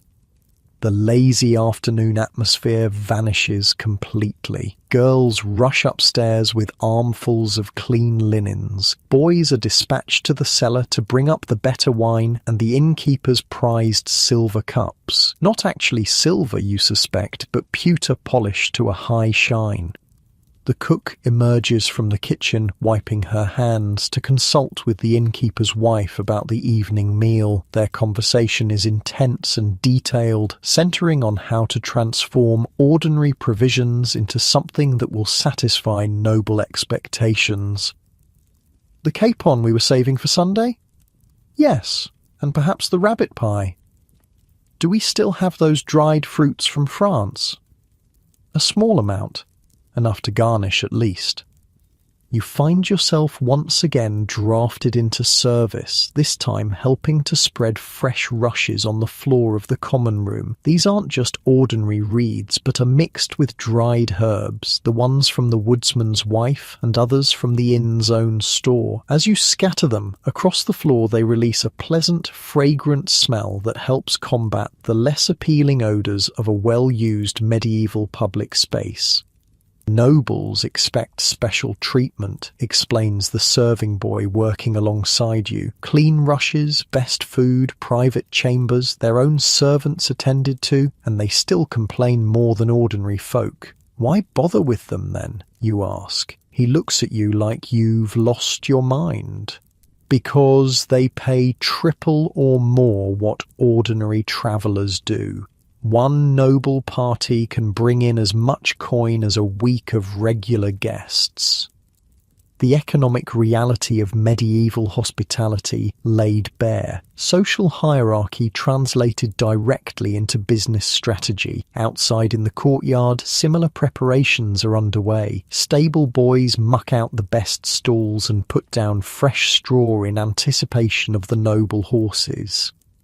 The stablemaster inspects each space personally, knowing that noblemen often value their horses' comfort as much as their own.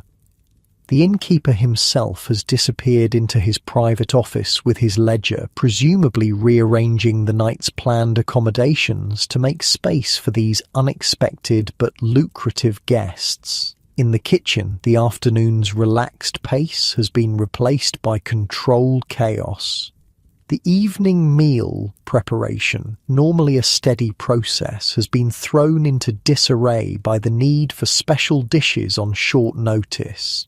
The cook barks orders at her assistants while aggressively chopping herbs. You fetch more onions from the cellar, and you turn that capon on the spit before it burns on one side. The massive fireplace now holds several cooking operations simultaneously, a capon turning slowly on a spit tended by a sweating boy, a large pot of pottage still simmering for regular guests, and a smaller, more carefully seasoned stew for the noble table. The cook catches you watching and immediately puts you to work. Don't just stand there. Chop these carrots. Small pieces, mind you, not chunks a horse would choke on. Your modern knife skills are put to the test as you tackle the pile of vegetables before you. Medieval carrots, you discover, are nothing like their modern descendants. Smaller, tougher, and often forked into bizarre shapes that make uniform chopping nearly impossible. Those nobles better appreciate this, grumbles the cook as she expertly dismembers a rabbit for a pie. Last month, Lord whoever he was complained the sauce had too much garlic. Too much, as if there's such a thing. Despite her complaints, you can tell she takes genuine professional pride in rising to the occasion. The chance to cook for distinguished guests, however demanding they might be, is an opportunity to demonstrate skill and creativity within the constraints of medieval cuisine. Throughout the inn, the afternoon's peaceful lull has been completely shattered. Every staff member moves with renewed purpose, transforming the space from its everyday state to something more refined. It's a fascinating glimpse into medieval hospitality's response to social hierarchy.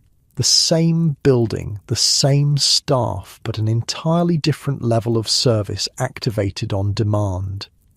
The innkeeper returns to the common room, now pausing at each table to ensure preparations are progressing properly. He straightens a bench here, rearranges cups there, all with the careful eye of someone who knows exactly how his establishment should present itself to important visitors. Noticing your industry in the kitchen, he nods approvingly. "Keep that up, and you might have a future in inn work," he jokes. "What happens when they arrive?" you ask, curious about the protocol for noble guests. "I'll greet them in the courtyard personally," he explains. "My wife will show them to their chambers while their servants settle their horses and belongings. We'll serve wine in their rooms immediately." Hospitality gesture. "Then dinner in the private dining room, not out here with common folk." The inn, it seems, contains spaces you haven't even seen yet, areas reserved exclusively for higher-paying guests who expect separation from ordinary travellers. The afternoon wears on, the sun slowly descending toward the horizon. The quality of light through the windows shifts from the harsh brightness of midday to the softer golden hue of approaching evening. Outside, shadows lengthen across the courtyard. The inn has now been completely transformed in anticipation of the night to come. Fresh rushes carpet the floors, fragrant with herbs. Tables have been scrubbed, benches straightened. The hearth fire burns cheerfully, newly stoked with choice pieces of aged oak. In the kitchen, savoury smells promise a meal several steps above ordinary inn fare. Staff members take advantage of the final quiet moments before the evening rush to snatch quick meals for themselves or change into cleaner clothing. The innkeeper dons a better quality tunic while his wife arranges her hair beneath a fresh cap. From your vantage point near the kitchen door, you observe this medieval business shifting like a living organism, adapting to changing circumstances with practiced efficiency. What was, just hours ago, a quiet space for local business has been reconceived as a worthy stopping place for nobility. The sun touches the horizon, painting the courtyard stones with golden light. Any moment now, the evening travellers will begin to arrive. Ordinary folk seeking simple shelter, merchants requiring comfortable accommodation, and now, unexpectedly, nobles demanding the best the inn can provide. The White Hart stands ready, its transformation complete. The innkeeper positions himself near the main door, prepared to welcome the night's first guests. His wife makes a final inspection of the common room, adjusting a cup here, straightening a bench there. In the kitchen, the cook wipes her hands on her apron and surveys her domain with the satisfaction of someone who has met a significant challenge. The evening's food is prepared, requiring only final touches before serving. The medieval inn holds its breath in this moment between preparation and arrival, potential energy waiting to be released. Through the open door, the sound of distant hoofbeats announces the first travellers of the evening. Another phase in the life of the White Hart is about to begin. The first evening travellers arrive not with the dramatic flair of nobility, but with the weary determination of ordinary folk. A family of 4 trudges into the courtyard, the father leading a tired donkey laden with modest belongings, the mother carrying a sleeping infant, and a young boy of perhaps 6 trailing behind, kicking stones to entertain himself on the final steps of their journey. "Welcome to the White Hart," greets the innkeeper, offering a polite but not overly enthusiastic welcome to these clearly modest means travellers. "Seeking beds for the night?" "Aye, if they're not too dear," replies the father, a craftsman of some sort, judging by his calloused hands and the tools visible among their possessions. "Been on the road since dawn. Wife's feet are about done in." You watch from near the kitchen door as the innkeeper quickly assesses their finances and needs. 3 pennies gets you floor space in the common room, straw mats included, another penny for the donkey in the stable. A brief negotiation follows, conducted with the practiced rhythm of people who understand the dance of commerce. Price settled, the family enters the common room, visibly relieved to be off the road. And so it begins. The evening arrival pattern unfolds before you like a well-rehearsed play, each new entrant bringing their own energy to the slowly filling space. A pair of monks arrive next, dusty from travel but moving with the steady pace of men accustomed to long journeys on foot. They request the simplest accommodation, floor space near the hearth and a bowl of whatever pottage the kitchen offers. Their coins come from a small leather purse that returns quickly to the folds of a robe. Even in their modesty, you notice they're given slightly better treatment than the craftsman's family. A quiet corner is specially cleared for them, a small nod to their religious status. The stable yard grows busier as more travellers arrive. A merchant with 2 pack horses laden with cloth samples, a group of pilgrims returning from a distant shrine, identifiable by the badges sewn to their hats. 3 young men who might be students or apprentices, travelling together for safety and splitting the cost of a single bed. Each arrival follows the same basic pattern: greetings, negotiation, payment, settlement. The innkeeper or his wife assesses each guest's status and means with a quick glance, offering accommodations appropriate to both their needs and their apparent ability to pay. "Noble party coming," a stable boy reminds the innkeeper as the courtyard briefly empties. "Which stalls should we save for them?" "The 4 largest ones near the main gate, and make sure there's fresh water in the troughs." No sooner has this instruction been given than the distinct sound of many hooves announces a new arrival, but it's not the noble party, not yet. Instead, a merchant caravan enters the courtyard, 5 heavily laden wagons accompanied by teamsters and guards. The caravan master, a hard-faced woman with a business-like demeanour, dismounts from her horse and approaches the innkeeper.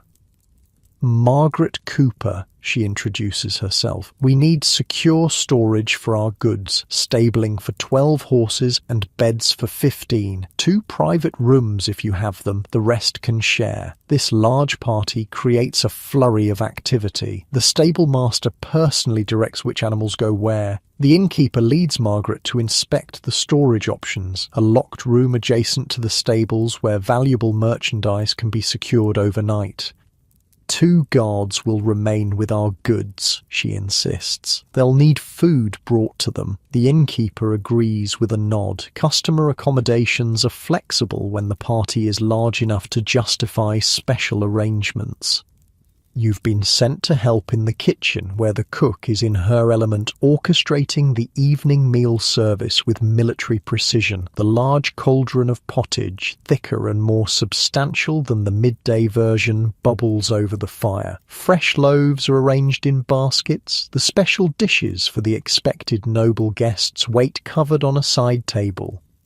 "Take this to the monks," the cook instructs, handing you 2 wooden bowls of pottage topped with an extra ladle of the fatty broth that adds both flavour and precious calories. And mind you don't spill it. Carrying the bowls carefully through the increasingly crowded common room, you navigate around new arrivals still settling their belongings. The monks accept their meal with quiet thanks, immediately bowing their heads in prayer before eating. Back in the kitchen, the next delivery is ready, this time for the merchant family, their bowls containing noticeably less of the precious fatty broth. The medieval class system extends even to ladle depths. With each trip through the common room, you witness its transformation. What was an empty space hours ago now buzzes with humanity. Travelers claim tables and benches, spreading out their few possessions to mark territory. The central fire has been built up, casting warm light throughout the space and combating the evening chill. The innkeeper's wife oversees the room's organisation with sharp eyes and sharper tongue. Move your packs against the wall, she instructs a group of young travellers. People need to walk here. They comply immediately, recognising the authority in her voice. The atmosphere grows livelier as more travellers are served food and drink. Hunger satisfied, people begin to relax, their road-weary faces softening in the firelight. Conversations spring up between strangers who hours ago were miles apart, pursuing separate lives. A round-faced man pulls out a small wooden flute and begins playing a simple tune. Nearby travellers tap along or nod appreciatively. In another corner, a chessboard appears, drawing a small crowd of onlookers to the match. "They're here," announces a stable boy, breathless from running. The noble party, just coming up the road. The long-anticipated arrival sends the staff into final preparations. The innkeeper straightens his tunic. His wife checks that the special chambers are ready, and the cook gives last instructions for the noble dinner service. You're positioned in the kitchen when they arrive, but through the window you glimpse the procession entering the courtyard, a dazzling display of wealth on horseback. The nobleman himself rides a magnificent black stallion, his cloak lined with fur despite the mild evening. His wife and daughter follow on smaller but equally well-groomed mounts. Behind them come personal servants, guards with swords at their hips, and pack horses carrying elaborate travelling chests. The innkeeper greets them in the courtyard with deep bows and effusive welcome, a performance entirely different from his reception of ordinary travellers. You can't hear the exact words, but the body language speaks volumes. Here is a man showing appropriate deference to social superiors while simultaneously assessing how much he can charge for the pleasure of their company. Inside the common room, a subtle reorganization happens without explicit instruction. Regular guests shift away from the entrance and the best seating areas, making space for the noble visitors to pass through on their way to the private chambers upstairs. A pathway clears as if by magic, the physical manifestation of social hierarchy. The noble party does not linger in the common space. The innkeeper's wife personally guides them upstairs while servants begin the complex process of unloading their belongings. The brief glimpse ordinary travellers get of these elevated guests creates a ripple of whispers and speculation. "That's Lord Blackwell," you overhear someone say, "owns half the county east of here. Did you see the jewels on his wife's gown, worth more than my whole workshop? They say he's in favour with the king himself." The noble family's invisible presence upstairs somehow changes the atmosphere of the entire inn. Even hidden from view, their status affects everything. Staff move more carefully, conversations become slightly more restrained. Everyone seems aware that important ears might hear them. In the kitchen, special plates are prepared for the noble table. The capon turned golden brown on the spit, the rabbit pie with its carefully decorated crust, wine mulled with expensive imported spices. These dishes bypass the common room entirely, carried up the back stairs to the private dining chamber. For everyone else, it's pottage and bread, perhaps with a bit of cheese for those willing to pay extra. This standard medieval meal is nonetheless received with genuine appreciation by hungry travellers. Food is food, and hot food after a day on dangerous roads is a blessing worth savouring. The common room has now reached its full evening capacity. Every bench is occupied, with later arrivals finding spaces on the floor. The noise level rises as food, drink, and the security of shelter loosen tongues and lift spirits. Medieval travelers, you realize, are not so different from modern ones, grateful for safe haven, eager for social connection after lonely roads, hungry for both food and news. The inn staff move through this controlled chaos with practiced efficiency. Serving boys weave between groups, collecting empty bowls and delivering fresh drinks. The innkeeper circulates, checking that all is well, settling minor disputes before they escalate, always alert for potential problems that might disturb his profitable noble guests.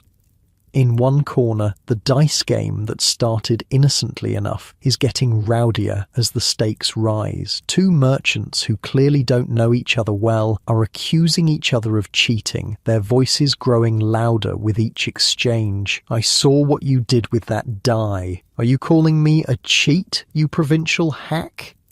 Before the situation can deteriorate further, the innkeeper materializes beside them, accompanied by the largest of the stable hands, a young man whose shoulders barely fit through narrow doorways. "Gentlemen," the innkeeper says, quietly but firmly, "perhaps you've had enough excitement for one evening. Shall we settle your wagers and save the rest for tomorrow?" The implied threat of physical removal, coupled with the innkeeper's reasonable tone, diffuses the situation. Coins are reluctantly exchanged, the dice disappear into a pocket, and the potential disruption is averted. "Well handled," you comment when the innkeeper passes near the kitchen door. He shrugs modestly. "Deal with it every night. Men drink, men gamble, men fight. Part of running an inn is knowing when to step in." A commotion at the main door draws everyone's attention. A latecomer has arrived, a slender man carrying what appears to be a stringed instrument wrapped in oiled cloth. He surveys the crowded room with the practiced eye of a performer assessing an audience. "Ah," says the innkeeper, with evident pleasure. "Thomas the Troubadour. Didn't expect to see him until next week." The musician unwraps his instrument, a type of medieval lute, and quietly tunes it in a corner while accepting a cup of ale from a serving boy. There's no formal announcement, no stage or spotlight, but gradually the room's attention shifts toward him as he begins to play. The music transforms the atmosphere instantly. The melodies are unfamiliar to your modern ear, modal scales and rhythms that belong uniquely to this time and place, but their effect is universal. Conversations quiet, weary faces lift. For a moment, the hardships of medieval life are suspended in the simple pleasure of music. Between songs, the troubadour shares news and stories from his travels. This, you realize, is medieval mass media in action. Information and entertainment spread by wandering performers, connecting isolated communities through shared songs and tales. "They say the king's raised a new tax in the southern counties," the troubadour announces, fingers still idly plucking his strings. 3 pence per household, supposedly for the war effort. This news provokes a chorus of groans and muttered complaints. Nobody likes taxes, regardless of century, and they're still talking about that strange light seen over London last month, he continues. Some say it was angels, others claim it was demons. The bishop declares it was a divine warning about the sinful ways of the city folk. These nuggets of news and rumour are received as eagerly as the music. In a world without newspapers or broadcasts, a troubadour's gossip might be the freshest information available about the world beyond one's immediate surroundings. You notice how carefully he phrases certain items, particularly those touching on politics or powerful figures. Even here, in this common inn far from centres of power, there's awareness that the wrong words about the wrong people could bring trouble. The troubadour strikes up a popular song and several travellers join in the chorus, a bawdy refrain about a miller's daughter and her many suitors. For a moment, the divisions between different travellers dissolve. The weary craftsman, the merchants, the pilgrim, even some of the caravan guards, all united briefly in music and laughter.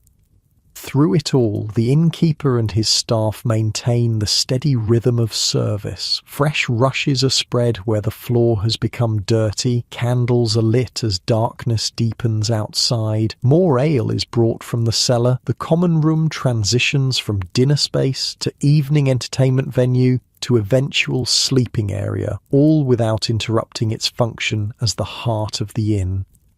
The noble family remains sequestered upstairs, but their servants begin to filter down to the common room. Having completed their duties, they cluster together at first, maintaining the separation their association with nobility grants them. Gradually, though, the music and the general good cheer erode these barriers. A lady's maid accepts a cup of ale from a merchant. A manservant joins the audience for a chess match. Night has fully fallen now. Through the windows, only darkness is visible, making the inn feel all the more like a haven of warmth and light in the medieval wilderness. The gates to the courtyard have been closed, not locked yet in case of late arrivals, but positioned to mark the boundary between the safe interior world and the dangerous unknown beyond. The troubadour finishes a set of songs and takes a break, moving through the crowd to collect appreciative tokens, small coins, cups of ale, even a woolen scarf from a weaver impressed by his talent. This is how he makes his living, through the generosity of audiences, rather than formal payment from the inn. He'll play again later, the innkeeper tells you, noticing your interest in the performer. Always does 3 sets, ending with quiet songs to settle everyone down for sleep. The thought of sleep reminds you that the common room will soon transform yet again, from social space to communal bedroom. Already, some travellers have claimed corners and are arranging their cloaks or blankets into makeshift bedding. The elderly, the very young, and those most exhausted from travel are the first to seek rest, curling up on benches or in nooks despite the continuing noise. The innkeeper surveys his domain with the satisfaction of a successful businessman. Every bed is filled, both upstairs and in the side rooms. The common floor will be covered with sleeping travellers before the night is done. The ale is flowing freely, adding to his profit margin. Even the unexpected arrival of nobility has been accommodated smoothly. "A good night," he says, more to himself than to you. "A very good night indeed." Outside, the darkness holds unknown dangers. Wolves, bandits, the simple perils of unlit roads and unfamiliar terrain. But inside the White Hart, medieval travellers have found what humans in every century seek: safety, sustenance, company, and perhaps a brief moment of joy in the music of a wandering troubadour.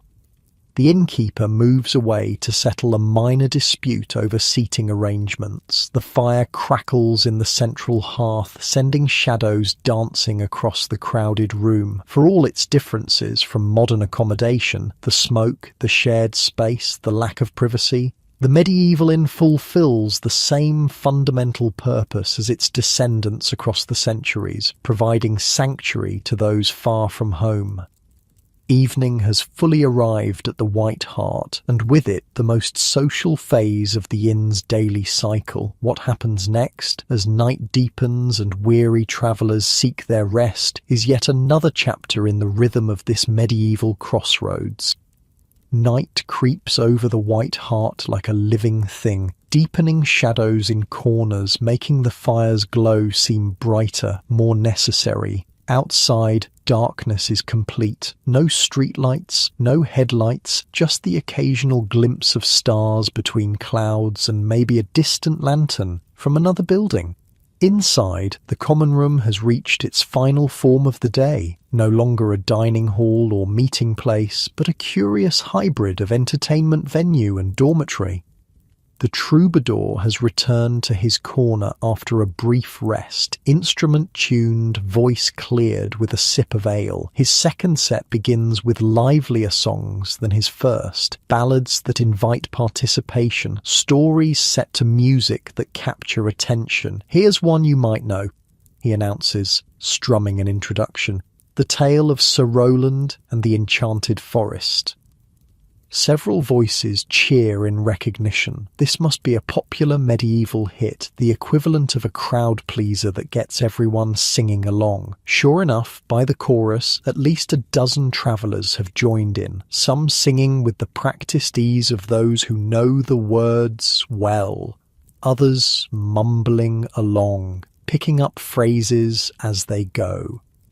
The music transforms the atmosphere again, creating a pocket of joy in what would otherwise be a rather uncomfortable situation. Dozens of strangers preparing to sleep in close proximity after long days of travel. You find yourself leaning against a wall near the kitchen, watching this scene unfold.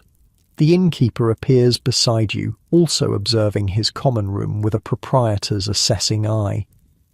Every night's different, he comments. Same basic elements, but never the same mix, like cooking. Same ingredients, different flavour depending on who's in the pot. He nods toward the troubadour. Lucky to have Thomas tonight. Keeps them happy, keeps them spending on ale, and wears them out for sleeping. The innkeeper's practical view of entertainment as crowd control and profit generator rather than pure enjoyment reminds you again of the business calculations behind every aspect of the inn's operation. In a corner far from the music, an entirely different form of evening entertainment unfolds. An elderly pilgrim has attracted a small audience of his own with tales of his journeys to distant shrines. Unlike the troubadour's polished performances, his stories ramble and digress. But his listeners seem no less captivated.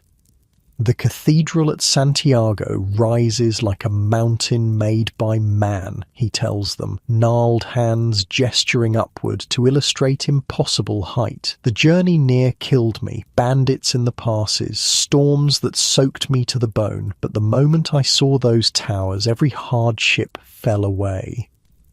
His audience murmurs appreciatively. For people who might never travel more than 20 miles from their birthplace, such first-hand accounts of distant wonders are precious windows into a wider world. Elsewhere, the chess match that began earlier has drawn its own crowd, spectators whispering advice to the players, small wagers being placed on the outcome. Two merchants face off across the board, each move considered with exaggerated care, neither willing to lose face by making a hasty decision. "Your bishop's in danger," warns a helpful onlooker. "I can see that," snaps the player, clearly annoyed by the uninvited commentary. The dice game has resumed too, though with different players than the pair who nearly came to blows earlier. These gamblers are more careful, keeping their voices down, mindful of the innkeeper's earlier intervention. The medieval passion for gaming crosses all social boundaries. You spot both well-dressed merchants and rough-handed labourers among those watching the tumbling dice with hungry eyes. As the evening progresses, the common room gradually divides itself. Those seeking entertainment remain near the fire and the troubadour. Those preparing for sleep retreat to corners and shadows, arranging their few possessions into pillows or barriers to mark personal space in this communal environment. A family with small children has claimed a spot near the kitchen where residual warmth from the cooking fires seeps through the wall. The mother arranges her cloak on the floor, creating a makeshift bed for her children, who nestle together like puppies, already half asleep despite the noise. "First time at an inn?" you ask, offering her a spare blanket you've retrieved from the kitchen. She accepts it with a grateful nod. "First time travelling at all. We're moving to my husband's brother's town. He's found work there as a carpenter. Long journey? 3 days so far. One more, God willing." She tucks the blanket around her children. They've been so brave, the little ones. Not a complaint, even when their feet were blistered. This brief exchange offers a glimpse into the reality of medieval mobility, entire families uprooting themselves for economic opportunity, undertaking journeys that might seem trivial by modern standards but represent enormous commitments of time, resources, and risk in this era. The troubadour finishes a rousing song about a clever peasant girl who outwits a greedy lord. The subject matter, common folk triumphing over nobility, is enthusiastically received by the audience, though you notice one of Lord Blackwell's servants listening from the stairway frowns at the theme. Thomas seems to notice this reaction too, because his next selection shifts to safer territory, a heroic tale of knights and battles that offends no one and reinforces rather than challenges social hierarchy. Even entertainment is political in medieval spaces, you realise.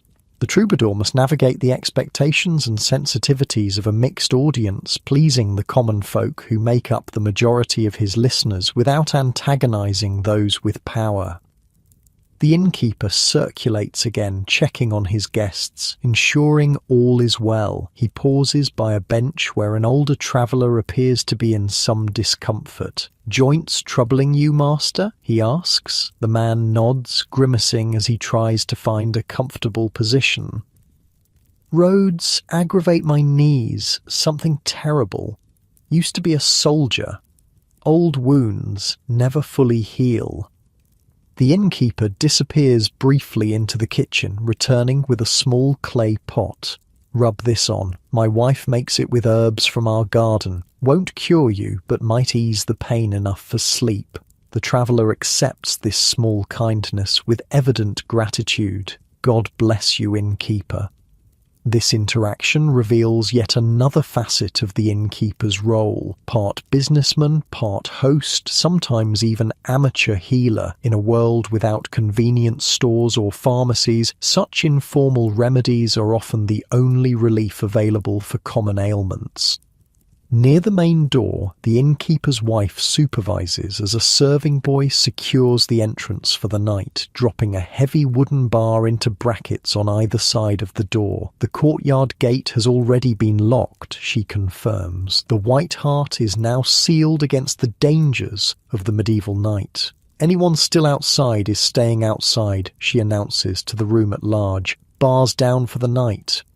This declaration prompts a few last-minute trips to the privy, the outdoor latrine that serves the inn. Nobody wants to be caught short during the night when leaving the building means waking the innkeeper for the key. The noble family upstairs has long since retired to their private chambers.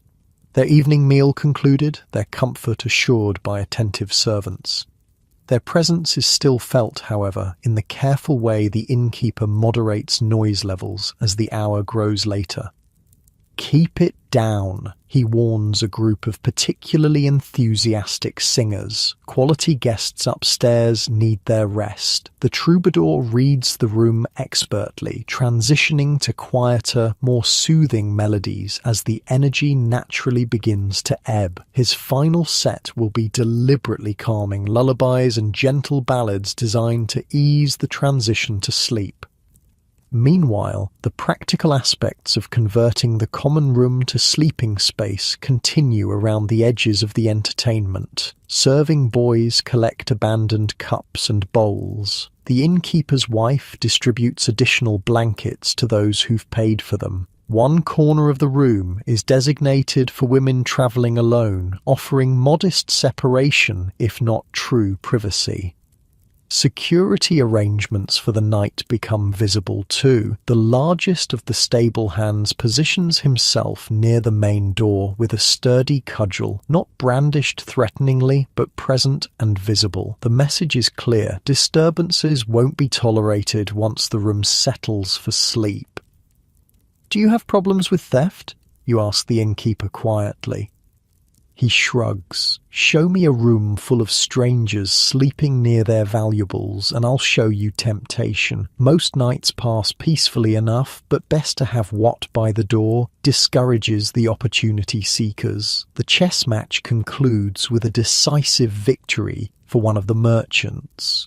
Coins changing hands among spectators who wagered on the outcome. The players shake hands with formal courtesy before carefully packing away the carved pieces in a velvet-lined box.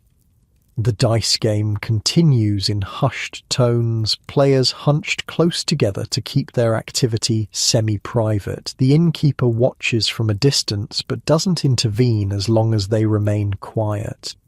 A new dynamic emerges as the common room transitions towards sleep, the complex negotiation of space between strangers forced into intimate proximity. Someone snoring provokes muttered complaints. A dispute arises over the boundary between two travellers' claimed floor space, requiring the innkeeper's diplomacy to resolve. Move your pack 2 handspans that way, he suggests to one. To the other, and you can have this extra blanket to make up for the narrower space.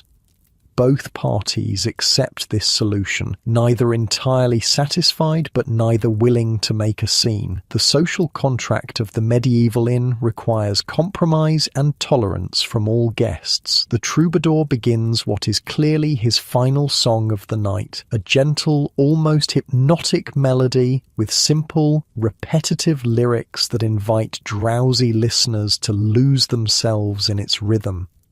The road is long, the night is deep, but here we gather, safe to sleep. Tomorrow's journey waits till then, till morning light guides us again. As he plays, more travellers settle into their sleeping spaces. The family near the kitchen is already asleep, children and parents alike exhausted from their journey. The elderly pilgrim has found a spot against the wall, his travelling staff laid beside him, as if standing guard.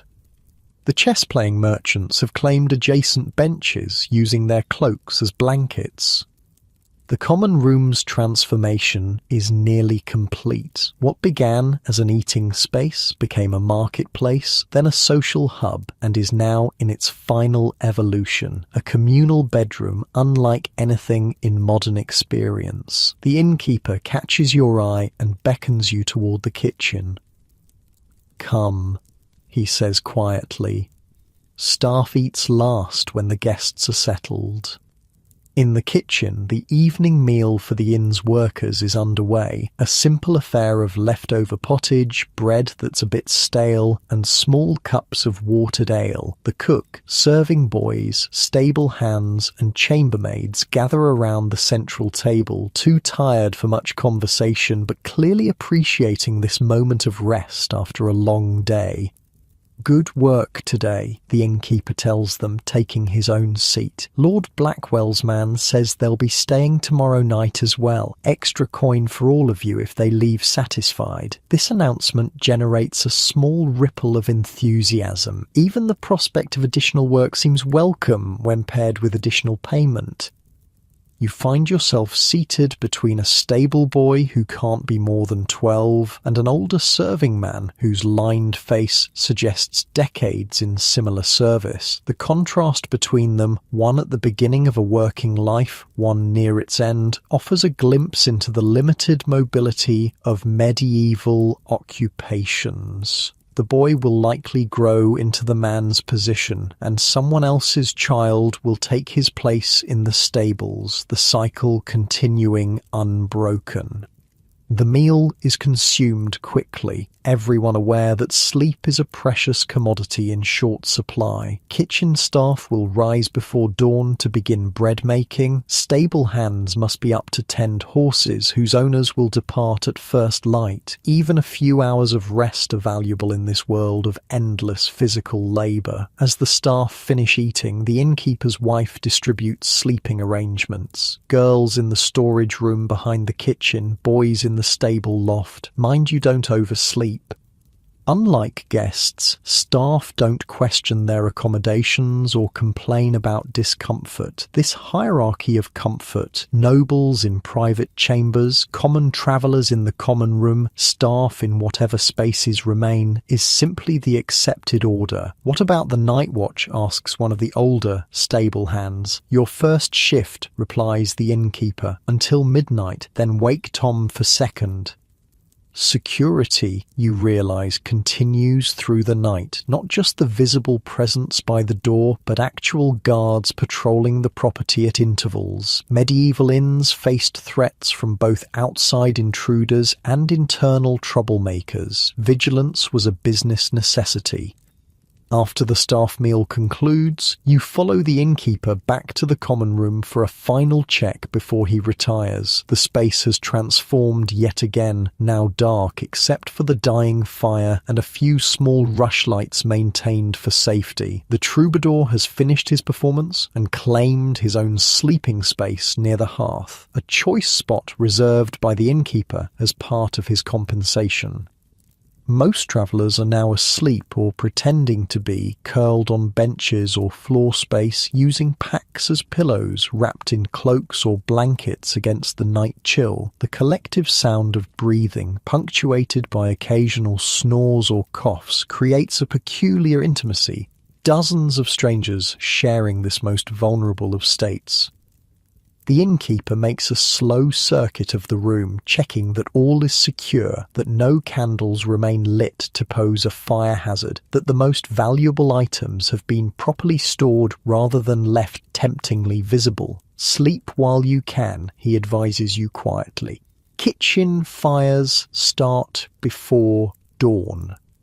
With that, he retreats to his own quarters, a private room off the kitchen that he shares with his wife. Unlike their guests, they enjoy the luxury of a real bed raised off the floor on a proper frame with a straw-filled mattress and linen sheets, small privileges of ownership.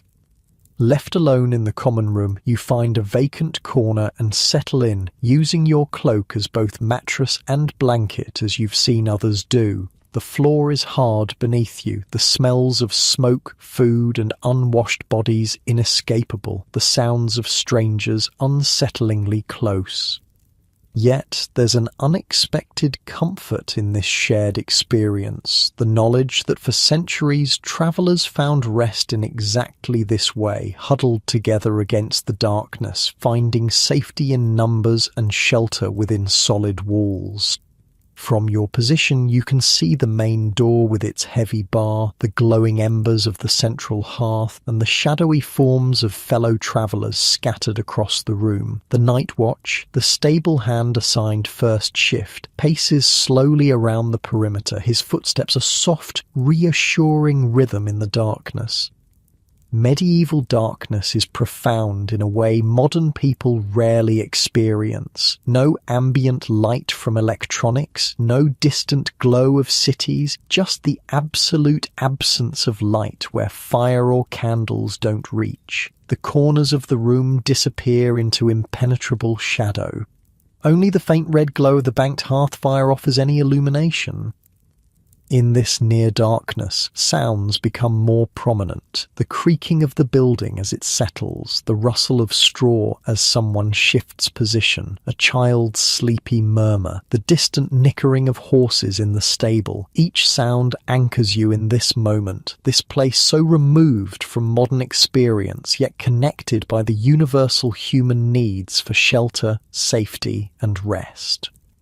Despite the hard floor and strange surroundings, you feel yourself growing drowsy. The day's immersion in medieval inn life, from pre-dawn bread-making to this moment of communal sleep, has given you a glimpse into a world both utterly foreign and surprisingly familiar.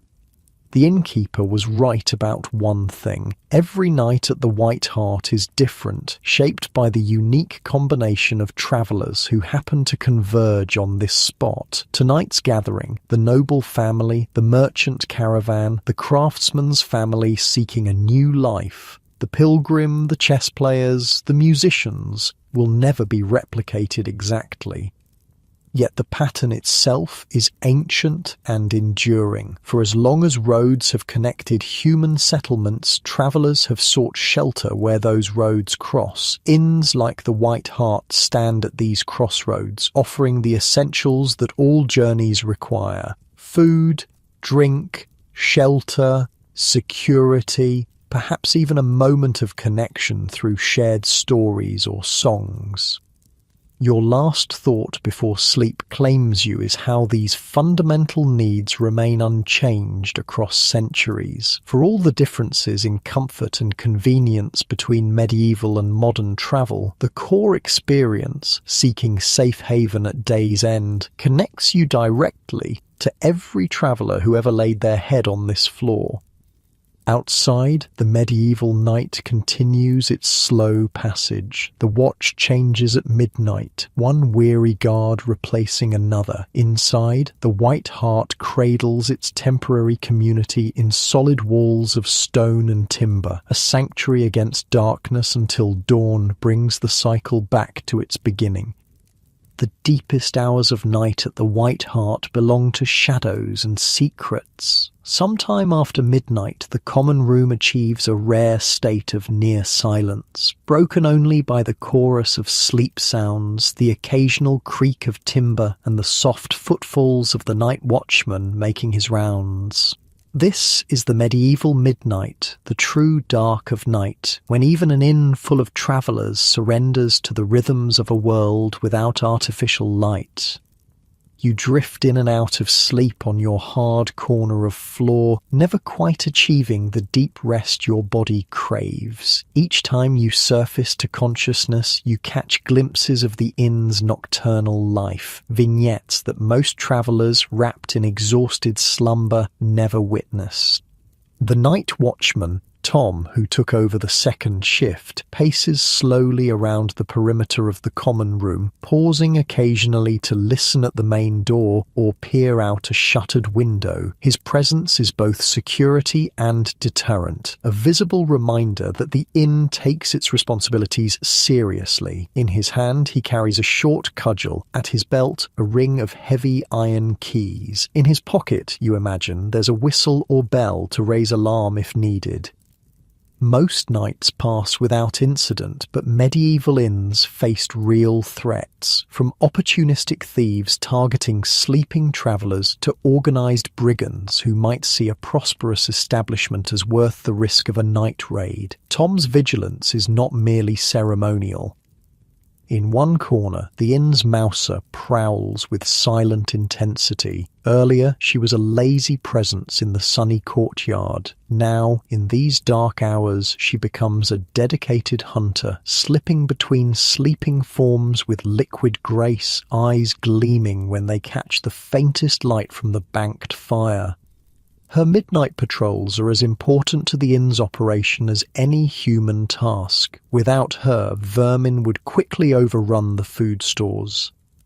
Near the hearth, where the fading warmth still offers comfort, the troubadour shifts in his sleep, muttering fragments of songs that filter into his dreams. His instrument lies carefully wrapped beside him, as valuable to his livelihood as a knight's sword or a scribe's quill.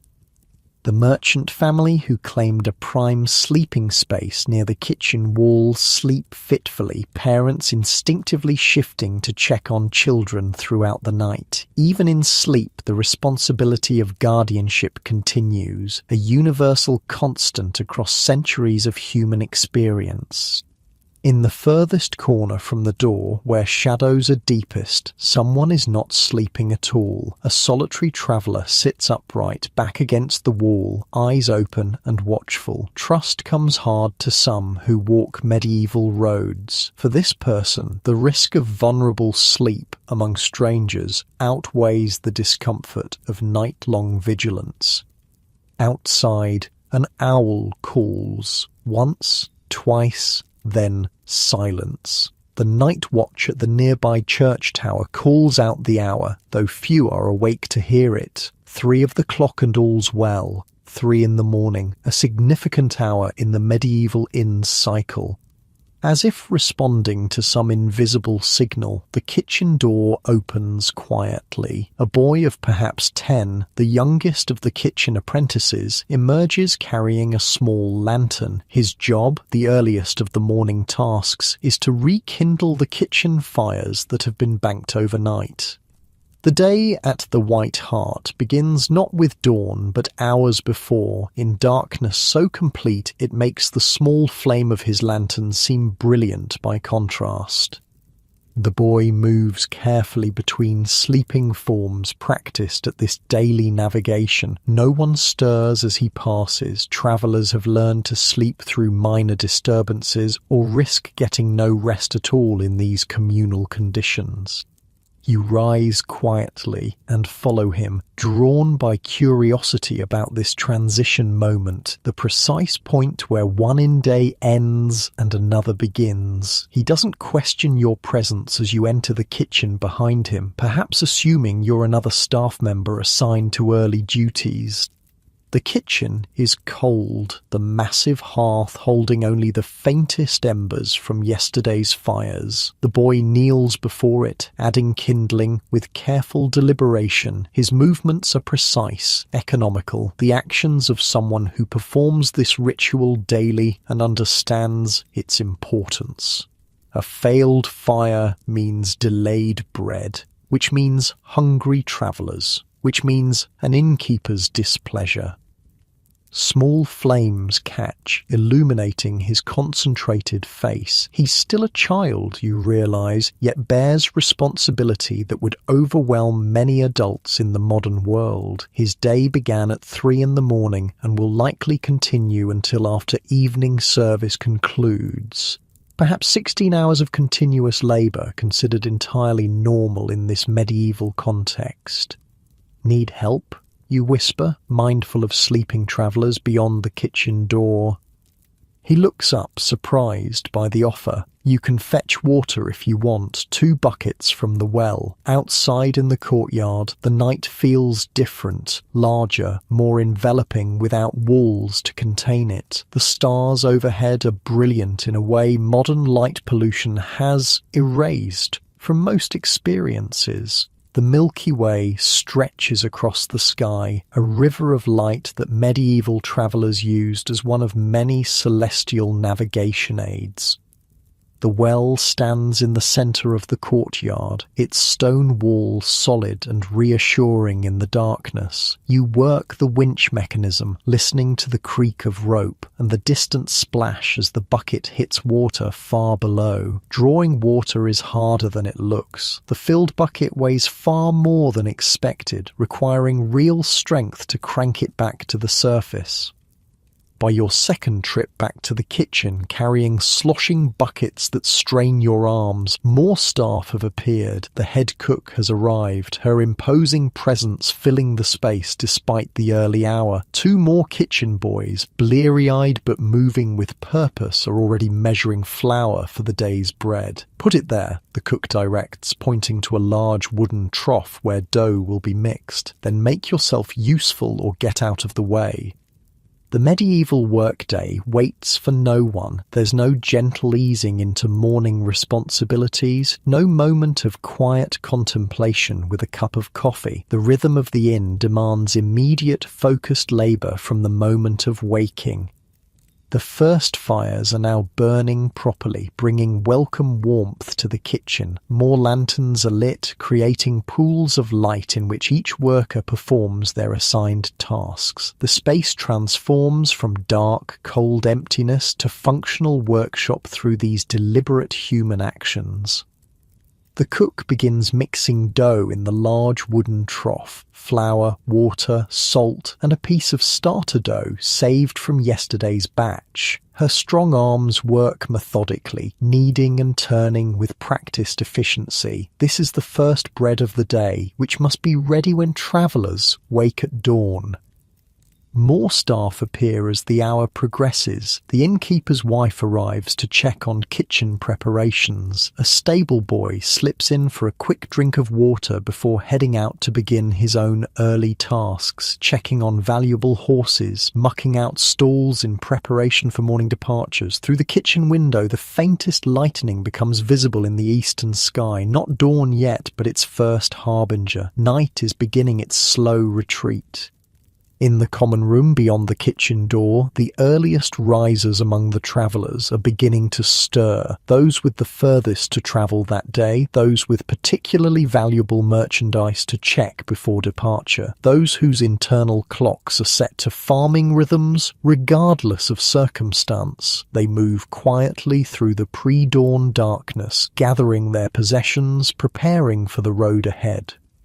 The night watchman completes his final circuit of the common room before being relieved of duty. His replacement, one of the senior stable hands, will watch over the transition from night to morning when the inn is particularly vulnerable, as sleeping guests and drowsy staff might miss signs of trouble. Back in the kitchen, the first batch of dough has been divided into loaves and left to rise under clean cloths. The cook now turns her attention to breakfast pottage, a simpler version of the hearty evening stew, but still requiring early preparation to feed dozens of hungry travellers. "Stir this," she commands, handing you a long wooden paddle. "Keep it moving or it burns on the bottom." The familiar weight of the paddle in your hands connects you directly to the medieval world. This simple tool, unchanged for centuries, this basic task of food preparation, essentially identical across time. Despite the distance of years, there's comfort in this continuity of human experience. Through the window, pre-dawn light continues to strengthen. The kitchen, now fully functioning, buzzes with purposeful activity. Boys run in and out carrying firewood, water, ingredients. The cook maintains control through a combination of barked orders and occasional cuffs to inattentive heads. The innkeeper's wife oversees it all, making mental calculations of how many mouths they'll need to feed in the hours ahead. In the stables, similar industry unfolds. Horses belonging to early departing travellers must be fed, watered, saddled. Carriages and carts need checking before the day's journey. Stable boys work by lantern light, their breath visible in the cold morning air, their movements economical and practised from repetition. The innkeeper himself appears in the kitchen doorway, fully dressed despite the early hour. "Any trouble in the night?" he asks his wife. "All quiet," she confirms, though Lord Blackwell's man was up and down the stairs half a dozen times, checking security, he said. The innkeeper nods thoughtfully. Noble travellers bring both profit and complication. Their custom is valuable, but their demands often excessive, their presence requiring additional vigilance against both external threats and internal mistakes that might cause offence. The eastern sky has shifted from black to deep blue, then to the luminous pearl grey that precedes true dawn. Morning birds begin their chorus, nature's own announcement that night is officially ending. Inside, the common room slowly comes alive. Those who slept on floor or bench rise stiffly, bodies complaining after hours on hard surfaces. They stretch, gather belongings, seek out the privy or washing water. The communal space that briefly united them in vulnerable sleep now returns to its daytime function, travellers once again becoming distinct individuals with separate destinations and purposes. The smell of baking bread begins to permeate the inn, the signature scent of morning that triggers hunger even in those still half asleep. The first batch of loaves has gone into the oven, their crusts already turning golden under the cook's expert timing. "Bread in 20 minutes, she announces to no one in particular, though the information is immediately relayed to the innkeeper and from him to inquiring travellers. In the courtyard, the earliest departures are already preparing to leave. A merchant with valuable goods to transport wants to maximize daylight travel hours. His servants load carefully packed bundles onto patient pack horses while he confers with the innkeeper about road conditions ahead. The North Road was passable yesterday, the innkeeper advises, but there was rain to the east. Expect mud if you're heading toward Norwich. This practical information, worth more than any medieval map, is received with appropriate gratitude. The merchant presses a small coin into the innkeeper's palm, a gratuity for specialized knowledge that might save hours of difficult travel. The innkeeper pockets the coin smoothly. One more small transaction in the complex economy of the White Hart, where information, services, and goodwill are commodities as valuable as the tangible food and shelter provided. Dawn proper arrives with surprising swiftness once it begins. The eastern sky flames briefly with colour, gold, then pink, then the clear blue that promises fair weather for travellers. Roosters from nearby farms announce the sun's arrival with competitive enthusiasm. The medieval day has officially begun. In the kitchen, the first loaves emerge from the oven, golden brown, crackling with heat, emanating the irresistible aroma of fresh bread. The cook inspects each one critically before pronouncing them acceptable. Her standards remain high regardless of the early hour or the social status of those who will consume her creations. Serving boys arrive to transport these first loaves to the common room, where early risers wait with eager anticipation. Breaking fast with fresh bread will fortify them for the day's journey ahead, providing both physical sustenance and the psychological comfort of beginning travel well fed.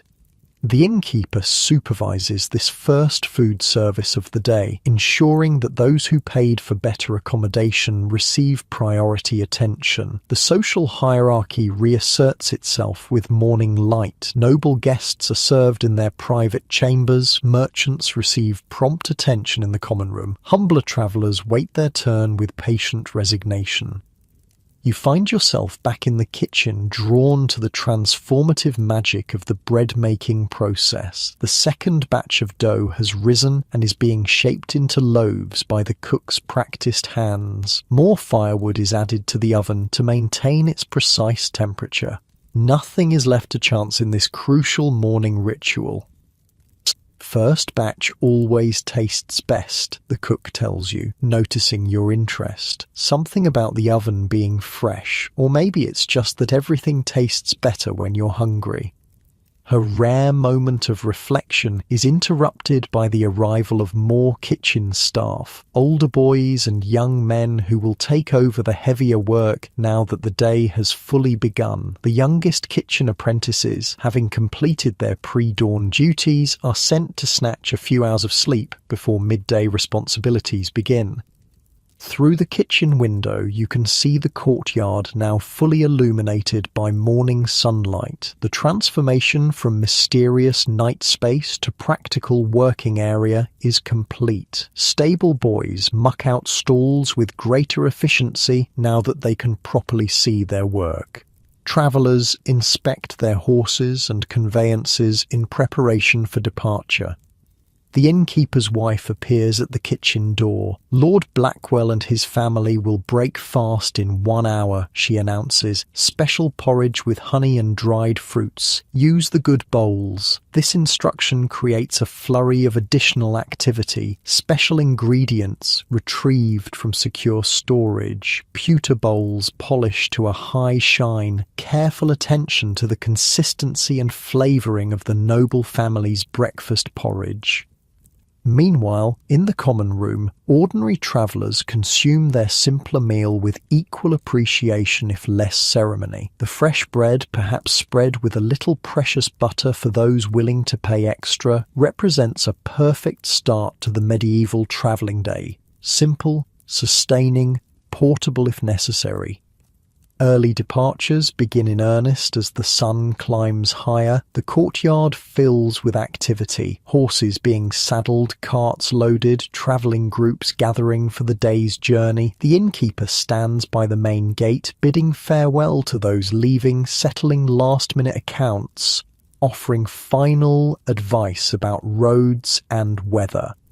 Safe journey to Oxford. Watch for the flooded section near the Millers. God speed you to Canterbury. Each farewell contains both genuine goodwill and practical business sense. Travellers who depart satisfied are travellers who might return or recommend the White Hart to others. Inside, the transition to full mourning continues. The common room is swept and straightened after its night as dormitory. Fresh rushes are spread in areas soiled during the night. Tables and benches are returned to their proper positions for daytime use. Every trace of the communal sleeping arrangement is efficiently erased.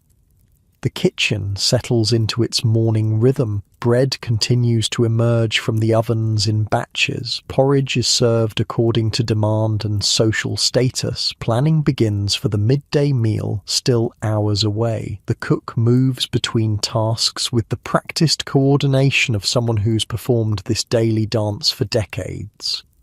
As you watch this medieval morning unfold, you're struck by the circular nature of the inn's existence. What felt like an ending, the final departure of yesterday's guests, was merely a transition to today's beginning. The White Hart never truly sleeps. It merely shifts from one phase of its eternal cycle to another.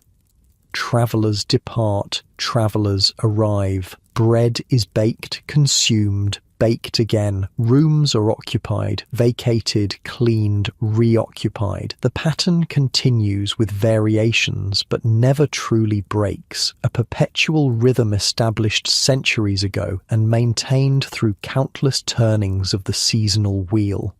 In the courtyard, the last of the early departures passes through the gate. A momentary quiet descends, the brief interval between morning departures and midday arrivals, when the inn belongs primarily to its permanent residents. Staff use this time to complete cleaning tasks, maintain essential equipment, prepare for the day ahead.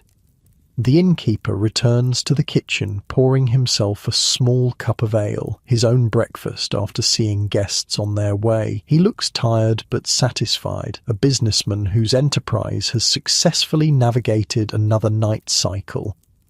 "Always the same," he remarks, echoing your thoughts about the inn's circular existence. They leave, others arrive, faces change but needs don't. He drains his cup in a single swallow. "Been that way since my grandfather's time, will be that way long after I'm gone."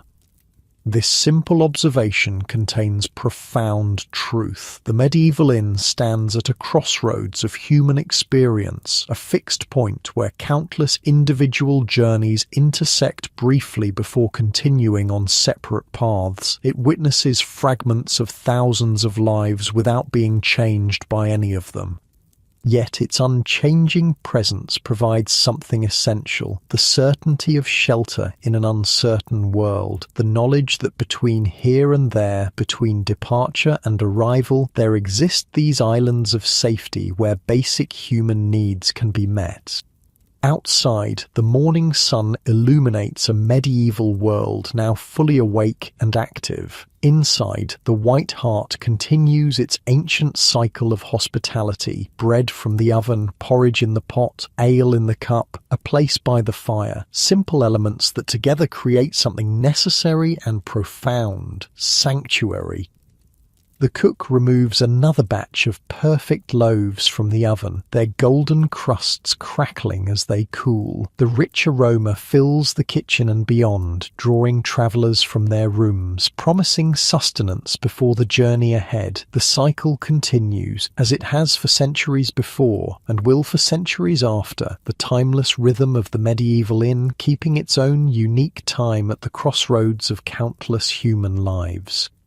As you contemplate this perpetual cycle, your own eyelids grow heavy, your thoughts drifting like the smoke from the inn's chimney. The rhythmic sounds of kitchen work, the kneading of dough, the chopping of vegetables, the gentle bubbling of the porridge pot, create a soothing backdrop that invites deeper relaxation. The medieval inn has shared its secrets with you, from pre-dawn darkness to full morning light, its daily existence unfolding in all its complex, ordinary magic. Now, like a weary traveller who has found safe harbour after a long journey, you can finally surrender to the deep, peaceful sleep that comes with the knowledge of being sheltered, however briefly, within solid walls against a world of uncertainty.